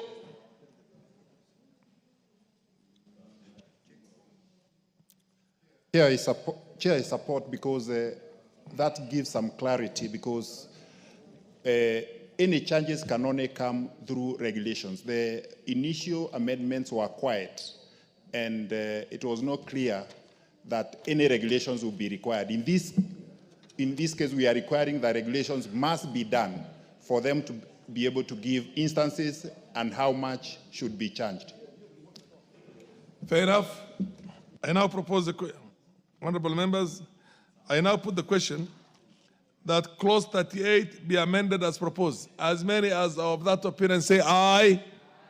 As many of the contrary opinion say nay. The ayes have it. I now put the question that clause 38 as amended be part of the bill. Will as many as of that opinion say aye? Will as many of the contrary opinion say nay? The ayes have it. New clause 39. Honorable members, I propose the question that clause 39 be part of the bill. This is a new clause. New clause. Where is it? Honorable members, I now call the mover to move the second reading of the new clause. Honorable Chairperson, I beg to move that the new clause 39 be now read for a second time. Honorable Chair, these are consequential amendments. Further to the amendment we moved on, was it clause 25? Clause 20, that required that the Bureau, which is the Kenya Bureau of Standards, gets relevant information from other government agencies. And 39.1 says that the Director General of the Business Registration Service or the Registrar of Companies shall immediately upon the incorporation or registration of a business whose purpose and objective is to undertake manufacturing, business, submit particulars of the information on the business of to the Kenya Bureau of Standards for purposes of Section 5A of the Standards Act, just what we had said in Clause 20, Honorable Speaker. And 2, that the Registrar of Companies shall immediately upon the incorporation or registration of a company under the Companies Act whose purpose and objective is to undertake manufacturing business, submit particulars of the information on the company to the Kenya Bureau of Standards for purposes of Section 5A of the Standards Act. Honorable Speaker, I think it's self-explanatory. It's just in relation to the information we said. We do not need to burden manufacturers to go and register with KEBS. Then we now direct that the Registrar of Business Services, the Bureau of Business Registration Service, and the Register of Companies furnish KEBS with that information. I beg to move. Honorable members, I propose the question that the new clause 39 be now read a second time. Yes, MP for Mpakasi. Query to the majority leader. I'm trying to understand what is he proposing that as long as the company intends in its objects to manufacture, once you've incorporated it, it means we no longer have to go to KEBS. So it will be automatic, like at the register of companies. Just clarify on that issue. Yes, Oundo. And okay, you just take a few more questions and then you can clarify. Chair. Yes. Of course, it's a consequence of the amendment that our committee adopted, some members of our committee adopted. But now, Chair, the only practicality of this amendment is that we are going to burden KEBS with a lot of data that is of no use to them eventually. Because some people just register companies with an intention and they never operationalize that companies. So we're just going to have them a lot of information, which is, and again, we're also going to burden the registrar of companies to be forwarding. I mean, it's okay, but that's when you happy. Yeah? I see the name of Beatrice Elachi. Where is? Proceed, Beatrice. Thank you, Chair. Chair, I support. But then what we just need to be, because if we are trying to help so that you don't go back to KEBS and do all the things that we go through with KEBS, then I think that's the best, because many people always find it also. Sometimes you have to go through this, and in trade, there's a lot of giving in, you know, you have to give in this to get this. So if we are trying to close those gaps and reduce that corruption, then we can support it. But one thing I want the Trade Committee to think about is to remove the registrar of companies from the state law office and take him then to the Ministry of Trade, where he can be dealing with all these things properly. The MP for Kinangop. Thank you, Chair. I really do not find this amendment necessary for a simple reason. Once you register your company, of course, there are articles and memorandum of association that we register with the registrar of companies, and we address the issues as to, the kind of business that we're going to carry out. It does not mean that once I register a company and I've captured manufacturing as one of the things that I will do, that I will start manufacturing immediately. And therefore, we may burden the Director General and the Registrar of Company with a lot of work to forward this information to KEBS, which is not necessary. And finally, Mr. Speaker, is that it is the obligation of the manufacturer to register their products with the standards body for certification.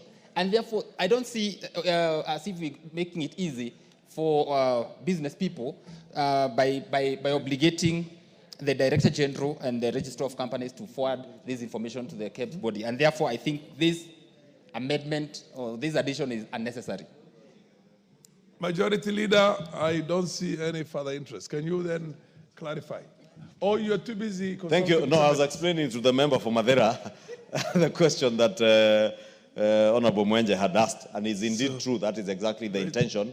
And in this era of information sharing and in the information age, I don't think it will be too cumbersome for KEBS, as the Honorable Ondo says. In actual fact, I understand what the Honorable Ondo is saying, but people who register companies for construction of roads and classrooms, but hardly do people register companies for the purpose of manufacturing if they do not intend to manufacture. And therefore, And all this information, as the chair is whispering, is on e-citizen, and therefore it is information that can be shared and beneficial to KEBS for the purposes that we had sought them to get that information under clause 20. Thank you, Chair. The Honorable Makali Mulu. You know now with the issue the majority leader has raised, the issue of the e-citizen, I'm wondering then why do we use the word submit? Can they just go to the records and get the information? I would suggest actually you substitute the word submit with something else. Because you can easily access the information. It's readily available digitally. You can Honorable members, on a screen. I put the question that clause 39 be now read a second time. Will as many of the opinion say aye? Will as many of the contrary opinion say nay? The ayes have it. I propose the question that the new clause 39 be part of the bill. Anybody? I now put the question that the new clause 39 be part of the bill. Will as many of the opinion say aye? Will as many of the contrary opinion say nay? The ayes have it. Title.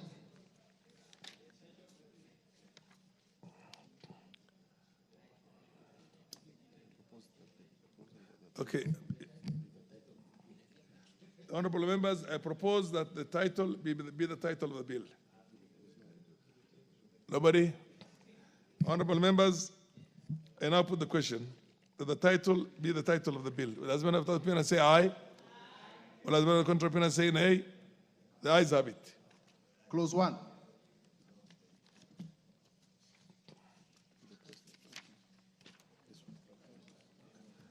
I propose the question that clause 1 be part of the bill.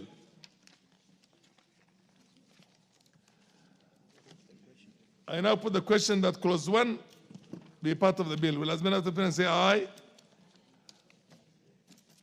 Will as many of the opinion say aye? Will as many of the contrary opinion say nay? The ayes have it. Okay. Honorable members, we have come to the end of the bill.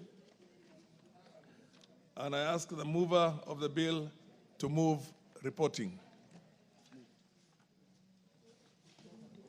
Honorable Chairperson, I beg to move that the committee do report to the House its consideration of the Business Laws Amendment Bill, National Assembly Bill number 49 of 2024, and its approval thereof with amendments.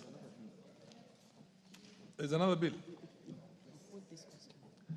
Honorable members, I put the question, which is that the committee do report to the House its considerations of the Business Laws Amendment Bill, National Assembly Bill number 49 of 2024, and its approval thereof with amendments.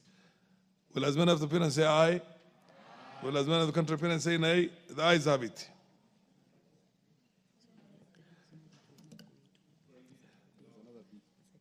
Honorable members, there's a second bill. We are going to a second bill, and which is the Tax Laws Amendment Bill, National Assembly Bill number 47 of 2024. And where is the chairperson of the Departmental Committee of Finance and National Planning?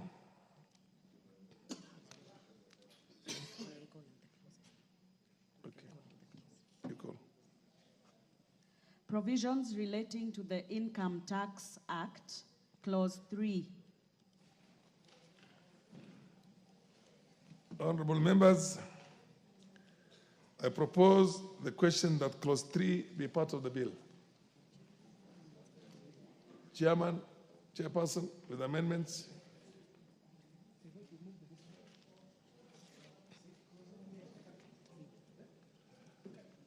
The Honorable Kimani.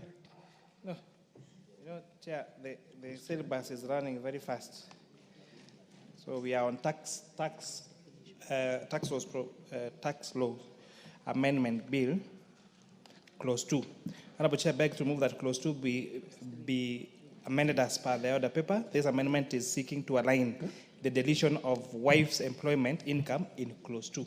For a very long time, our Income Tax Act has given the responsibilities of a man to even report on the tax of the wife.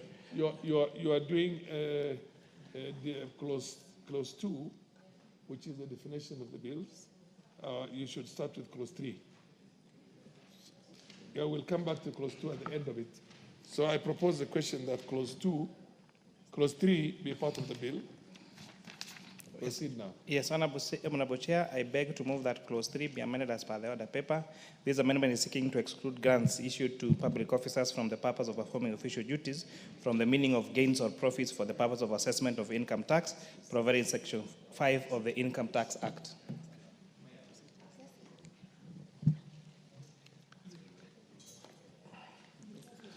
I propose the question that clause 3 be amended as proposed.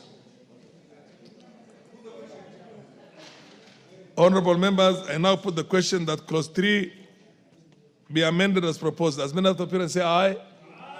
As many of the contrary parents say nay. The ayes have it. I now put the question that clause 3 as amended be part of the bill. Will as many of the parents say aye? Will as many of the contrary parents say nay? The ayes have it. Clause 4. Honorable members, I propose the question that clause 4 be part of the bill. Mover. There is an amendment by the Honorable Macau Patrick. Is he around? Okay, the Honorable Kimani. Honorable Chair, I beg to move that clause 4 of the bill be amended as per the order paper. This amendment is seeking to remove the proposed withholding tax on payment for goods, which will undermine tax collection and thus not meet the expected increase in revenue. The withholding tax on goods will automatically reserve MSME for more digitization, reduce economic activity in the digital economy while increasing offline activities, and hinder the tax-based expansion strategy and bottom-up transformation agenda objectives. Again, this is where the provision of the bill was where a business is selling goods on both an online platform and physically on the shop. Then the one being sold online, even if it's sold from the same shop, would attract withholding tax, and not the one online would attract withholding tax and not the one being sold physically at the shop. And this would really affect e-commerce. So that's why the committee is proposing deletion of that word goods. Yes, the Honorable Sabina Chege. No, first, wait, order. I propose the question that clause 4 be amended as proposed. The Honorable Sabina Chege. Thank you, Mr. Speaker. I stand to support that amendment and commend the committee for deletion. Mr. Speaker, we know a lot of our young people are doing trading online. Nowadays, you don't have to go to a shop. You look online, you can order for anything you want, from clothing line to food stuff. And so that would have affected many, especially our young people. And I support, Mr. Speaker, the deletion and commend the committee for a good job. Thank you. Anybody else who has an interest in this? I now put the question that clause 4 as amended, be amended as proposed. Will as many of the opinion say aye? Will as many of the contrary opinion say nay? The ayes have it. The Honorable David Kiblagat, deletion, you had something. Yes.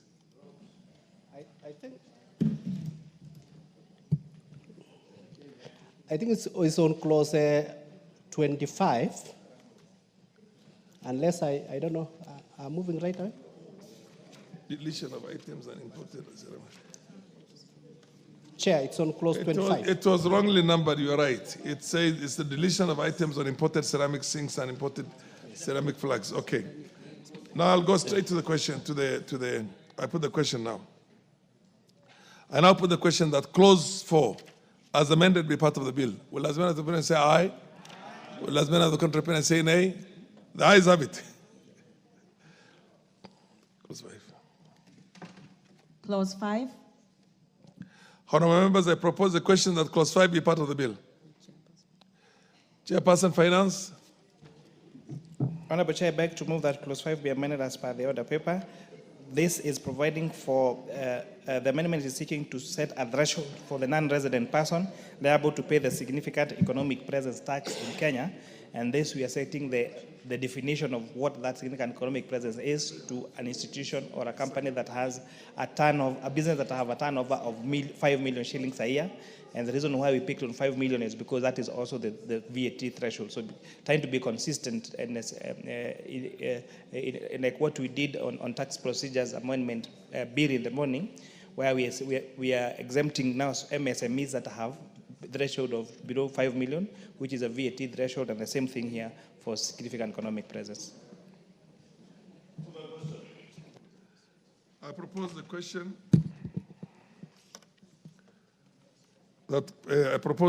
that clause 5 be part of the bill.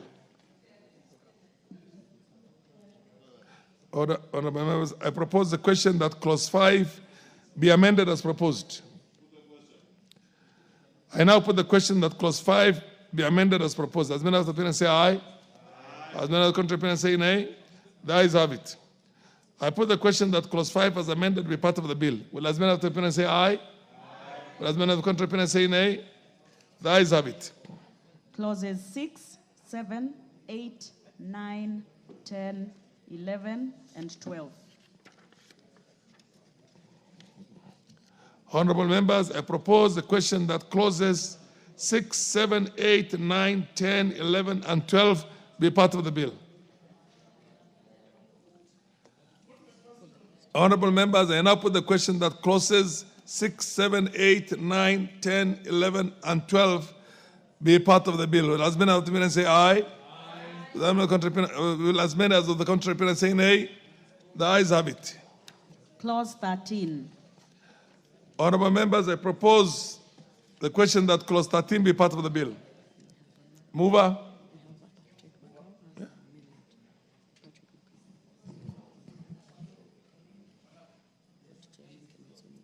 Chairman, give him. Honorable Chair, I beg to move that clause 13 be amended as per the order paper. This is seeking to introduce a withholding tax in respect to payment made on a non-resident for the sale of scrap metal. This amendment will achieve the objective of raising revenue for this country. Before I put the question. Honorable members, I propose the question that clause 13 be amended as proposed. Macau is not here? Okay, I now put the question that clause 13 be amended as proposed. Will as many as that opinion say aye? Aye. Will as many contrary opinion say nay? The ayes have it.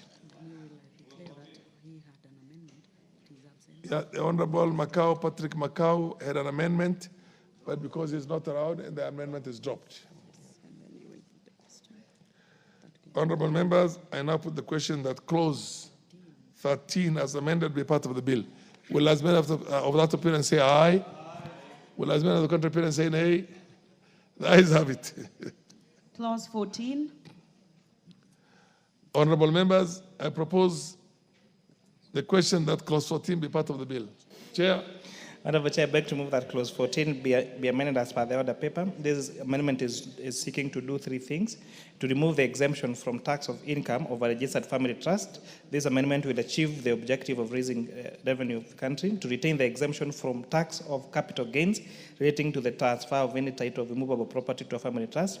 This amendment shall protect and encourage establishment of family trusts, which are considered a succession tool and vehicle. And 3, to retain the provision on bonds which are exempt from income tax, which will encourage investment in Kenya, especially in green bonds, which promote protection of the environment.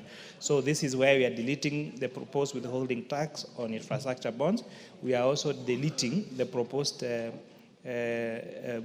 tax on transfer of assets to a trust fund, but making sure that where that trust fund is an established business, then that income would be the one that will be subject to tax, but not the transfer of assets from either a company or from a name to a family trust. Honourable members, I propose the question that clause 14 be amended as proposed. Yes, Langat? I support the amendment, Chair, so that we have the interest on infrastructure bonds and green bonds not being taxed, again to encourage many Kenyans to be able to invest, to contribute to their country. In terms of the creation of the trust, family trust, Mr. Speaker, it is a way of succession planning, where people create trust for their children in future. So it is not about transferring the property outside the family. It's actually just creating a trust for and on behalf of the children. Thank you. Honorable members, the Honorable Patrick Macau, we had amendments, but because he's not here to move them, they're dropped. Amendments are dropped. The Honorable Makilap. Thank you, Mr. Chairman. I actually rise to support these amendments, especially on the green bonds, because, Mr. Speaker, when the worst comes to the worst as a country, where we can raise resources to finance our programs is through such infrastructure bonds. So we need it lower so that there is room for doing business, Mr. Speaker. So I support those amendments on green bonds. Oundo. Order. The question. Order. Thank you, Chair. Now, I must commend the chair of the committee, because when he was moving this bill, he moved the bill and indicated the amendments is going to move as a result of public participation. It's good he has kept his word, and I hope he's going to keep his word throughout the bill. We just pray and hope so. We are waiting. He'll keep his word throughout the entire bill. Thank you, Chair. Honorable members, I now put the question that clause 14 be amended as proposed. As many of the appearance say aye. As many of the contrary appearance say nay. The ayes have it. I now put the question that clause 14 as amended be part of the bill. Will as many of that appearance say aye? Aye. Will as many of the contrary appearance say nay? The ayes have it. Clause 15. Honorable members, I propose the question that clause 15 be part of the bill.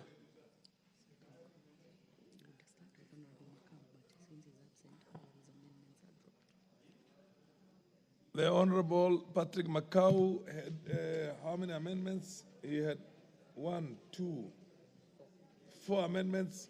No, 5 actually. No, 4. 4 amendments, but he's not around to prosecute his amendments.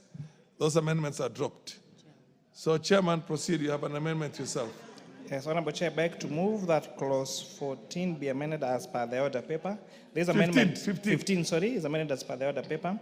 This amendment is similar to what you've done above, to retain the exemption from income tax on bonds so as to promote investments in the country, especially for green bonds, which encourage the conservation and protection of our environment. Honorable members, I propose the question that clause 15 be amended as proposed. I now put the question that clause 15 be amended as proposed. As many of the appearance say aye. Aye. As many of the contrary appearance say nay. The ayes have it. I now put the question that clause 15 as amended be part of the bill. Will as many as of that opinion say aye? Aye. Will as many as of the contrary opinion say nay? The ayes have it. Clause 16. Honorable members, I propose the question that clause 16 be part of the bill. Honorable members, I now put the question that clause 16 be part of the bill. Will as many of the opinion say aye? Will as many of the contrary opinion say nay? The ayes have it. New clause 14A. Honorable members, I propose the question that new clause 14 be part of the bill.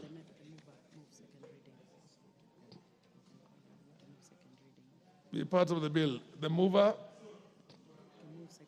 Honorable, will the mover move the second reading of the clause, of the new clause? Which new clause? Mover. Which new clause? 14A, 14A.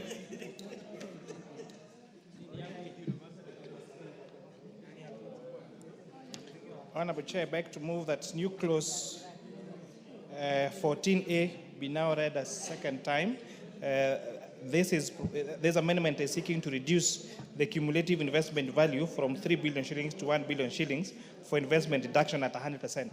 So this Honorable House gave an incentive for investment deduction over the years for investment of manufacture, for investment outside Nairobi. We gave I think 2021 at 5 billion. There was no uptick because 5 billion was too high. Last year, we reduced it to 2 billion. Again, we didn't get the uptake of this because 2 billion was too high.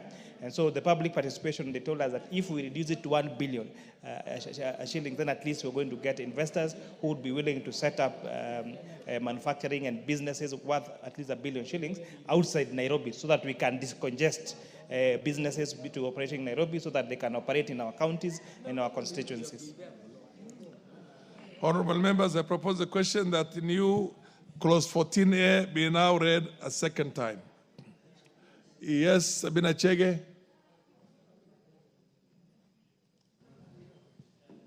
Chair, I stand to support that proposal. It is important, Chair, that we encourage investors to invest out of Nairobi. Apart from what Chair has raised about decongesting Nairobi, we already went to devolve government and we have our counties. So if you have manufacturers, if you have people who are setting up industries outside Nairobi, people who are investing outside Nairobi, in Murang'a, in Mombasa, in Turkana, and all other counties, we'll have our young people getting employment. And so, Chair, this is a very good move. And 1 billion, I think it's reasonable. If I was, I would have said even 500 million so that majority can be attracted to. But we will see whether 1 billion is going to be attractive enough. Because as we go out, we empower more Kenyans. So I support, Chair. The Honorable Makali Mulu. Thank you very much, Honorable Speaker.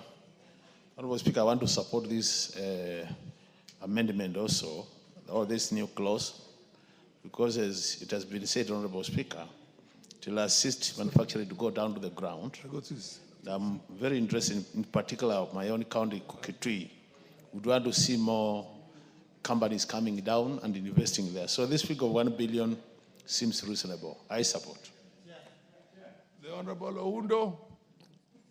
Chair, I think now the chair is, yes, it is a very commendable incentive, but Honorable Speaker, over the fullness of time, we need to start working out the impact of tax expenditures. I think Africa is so prone on giving out tax expenditure, tax incentives, that probably have no reasonable value to the people of Kenya. Over time, we must calculate the impact of tax expenditures, because I do believe other than employment, most of this investment have really no impact in the economy of any given country. Thank you. Kinango, followed by Atandi. Thank you, Chair. This is going to come as a relief to investors who really would want to go where raw materials are. Because, you see, there has been a rural-urban migration over time, indeed, and it has come a time where now we have devolved government, whereby manufacturers now can set up their manufacturing concerns in our counties, and where labor is cheap and availability of raw materials is easy. Atandi. Chair, support. And Chair, we need to decongest the cities, especially Nairobi. And to do this, we must give meaning to the counties by allowing some of these potential investors to be able to set up in the counties, and so that people do not move from the counties to Nairobi to look for opportunities. Chair, I support. The MP from Boni. Chair, I support this move. You find that some counties like Kitui have a lot of limestone.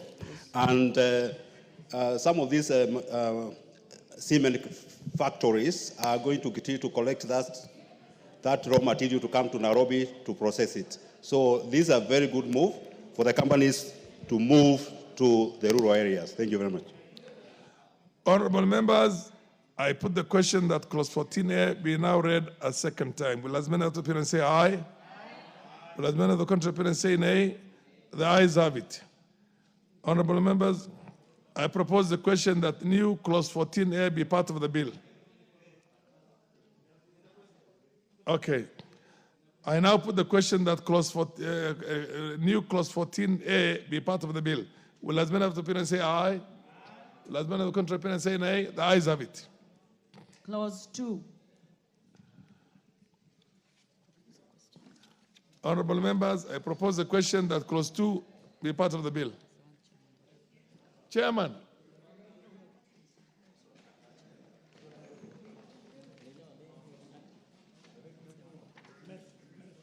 definition, eh? Honorable Chair, I beg to move that clause 2 be amended as per the order paper. This, Honorable Speaker, is what I had explained earlier. For a very long time, the Income Tax Act required a husband to report even the income of the wife. But last year, we deleted that proposal. And now this further now cleans it up further so that husbands are not required to declare the incomes of their wives in the Income Tax Act. Honourable members, I propose a question that clause 2 be amended as proposed. Yeah, the MP for Mpakasi. Is it east or west? West. West. Honorable Speaker. Oh, I should say Mwenje because that was my good old friend, the late. That is in order. Proceed. Honorable Speaker, I like this amendment, but it says wife's employment income. Does that mean the wife can declare the husband's income? Chair can declare, because yes. What if the wife is declaring and she's required to declare the income of the husband? Then, and this is to save a member here who is laughing right here, those who have spouses here. So I'm hoping the chair, departmental committee, the Honorable KK is listening, because why use the word wives instead of spouses' employment income rate? Why? Honorable Chair, you have a serious issue to attend to. Why not spouse and why only wife? Yes, that is why, Honorable Speaker, I have explained. Yes, what's your point of order, Madam Mayaka? Honorable Chair, the honorable member is discriminating women. Why is he assuming that the spouse that has money can't be the woman who can take care of the husband? It cannot be wife. Just say spouse so that it is either way. Yeah, as a man who has an Are you on a point of order, MP for Turkana? Chair, I want to support the amendment. This is just a clean-up exercise of the Income Tax Act. Initially, the income of the wife was deemed to be the income of the husband, and the income of the wife was assessed to the husband. But the Income Tax Act also recognizes wife as a person who pays income or assessed on her own. So in this case, a spouse, a wife. What's the difference between a spouse and a wife? Personally, I have 4 wives. If in any case, I have 4 wives. If in any case, if the previous act is a wife. That's the previous term that was used, Chair. Yes, Chair, you are about to give an important explanation as to Honorable Speaker, as I mentioned, yes, the Income Tax Act, as it is or has been, was providing for the husband to declare the income of the wife. That is what the law has been for very many years. And of course, you would expect that maybe those many years ago, the society was not as progressive as it is now. And so the tax of the wife was supposed to be declared by the husband. So this Honorable House, in the Finance Act of 2023, removed that provision and said everyone to report for their own taxes. Let the husband report his taxes, let the wife report his taxes. But now, when passing through that law, the definition was not clear. So that is why now this proposal is now providing clarity so that wives report their own, husbands report their own. It's just providing clarity. But for a very long time, the Income Tax Act provided that the husband had to declare the wife of their income when they're declaring their income. Yeah, no. Yes, proceed. Yeah. Chair, on behalf of the men who have spouses here, that amendment is very well explained, and I support the amendment, Chair. Let the wives also... And Sabina Chege? Nelson Koech is... has also supported. Sabina Chege, proceed. You have the floor. Thank you, Chair. The MP for Turkana is saying that he has 4 wives, so if 4 of them are going to report on him. Thank you, Chair. On behalf of us wives, Chair, we want to thank you because you know sometimes, Chair, not everything that you have that you declare to your spouse. And so, and that one, then it can be held against the person if they didn't know or there was no full disclosure. And also, the issue that the husbands are the ones who are reporting on behalf of their wives, we are now in a new era where everybody owns their own, they go to work. We are no longer having women as housewives waiting for the man to bring everything at home. So with that recognition, we support 100%, Mr. Speaker. And so let everybody, whether it's a husband, report your own Wamombi, let your wife report on her own. And we are very, very, very happy. This is a new generation. We are no longer in the kitchen. We can stand on our own feet. The spirit behind that amendment is not what Sabina Chege is talking about. The spirit is not so that the wives can hide properties from their husbands. The spirit is so that everybody can declare on themselves. The Honorable Sabina Chege is bringing a very dangerous spirit. Thank you, Chair. Yep, order, Honorable Osoro. Honorable Sabina Chege is going to be protected by the chair. Proceed, Honorable Sabina. You are on a point of order. Thank you, Chair. I don't know why the men here in this house are purporting to also be wives and speak on behalf of wives and what we mean, Mr. Speaker, Chair. As I've said, it may have not disclosed everything, and then the husband would have been held responsible. So we are saving you guys. So it's not about any other ill intention. But Chair, it's a nice move and I support. Honorable members, I now put the question that clause 2 be amended as proposed. Will as many of the opinion say aye? Will as many of the contrary opinion say nay? The ayes have it. I now put the question that clause 2 as amended be part of the bill. Will as many of the opinion say aye? Order, honorable members. Order. I put the question that clause 2 be amended, as amended, be part of the bill. Will as many of the opinion say aye? And as many of the contrary opinion say nay? The ayes have it. Provisions relating to the Value Added Tax Act, Cap 476, Clause 17. Honorable members, I now propose the question that clause 17 be part of the bill. Honorable members, I now put the question that clause 17 be part of the bill. Will as many of the opinion say aye? Will as many of the contrary opinion say nay? The ayes have it. Clause 18. Honorable members, I propose the question that clause 18 be part of the bill. Chair Finance. 18 has not. 18. 18 has. You have an amendment. No. Yeah. Oh, yes. Honorable Chair, I beg to move that clause 18 be amended by inserting the following paragraph. In case of a taxable supply that is zero rated or exempted, such excess arose on account of permanent credit position in favor of registered persons due to the difference between the rate applicable on the 1st of July 2022 and a lower rate of tax that such credit position existed on the date that the taxable supply became zero rated or exempt. So this is addressing where there has been a change of law from exempt and zero rate, and therefore during that time they are not able to claim their input VAT, so that those companies that are now on permanent credit position is now we now make good by being allowed to claim back their input VAT that they did then. Honorable members, I propose the question that clause 18 be amended as proposed.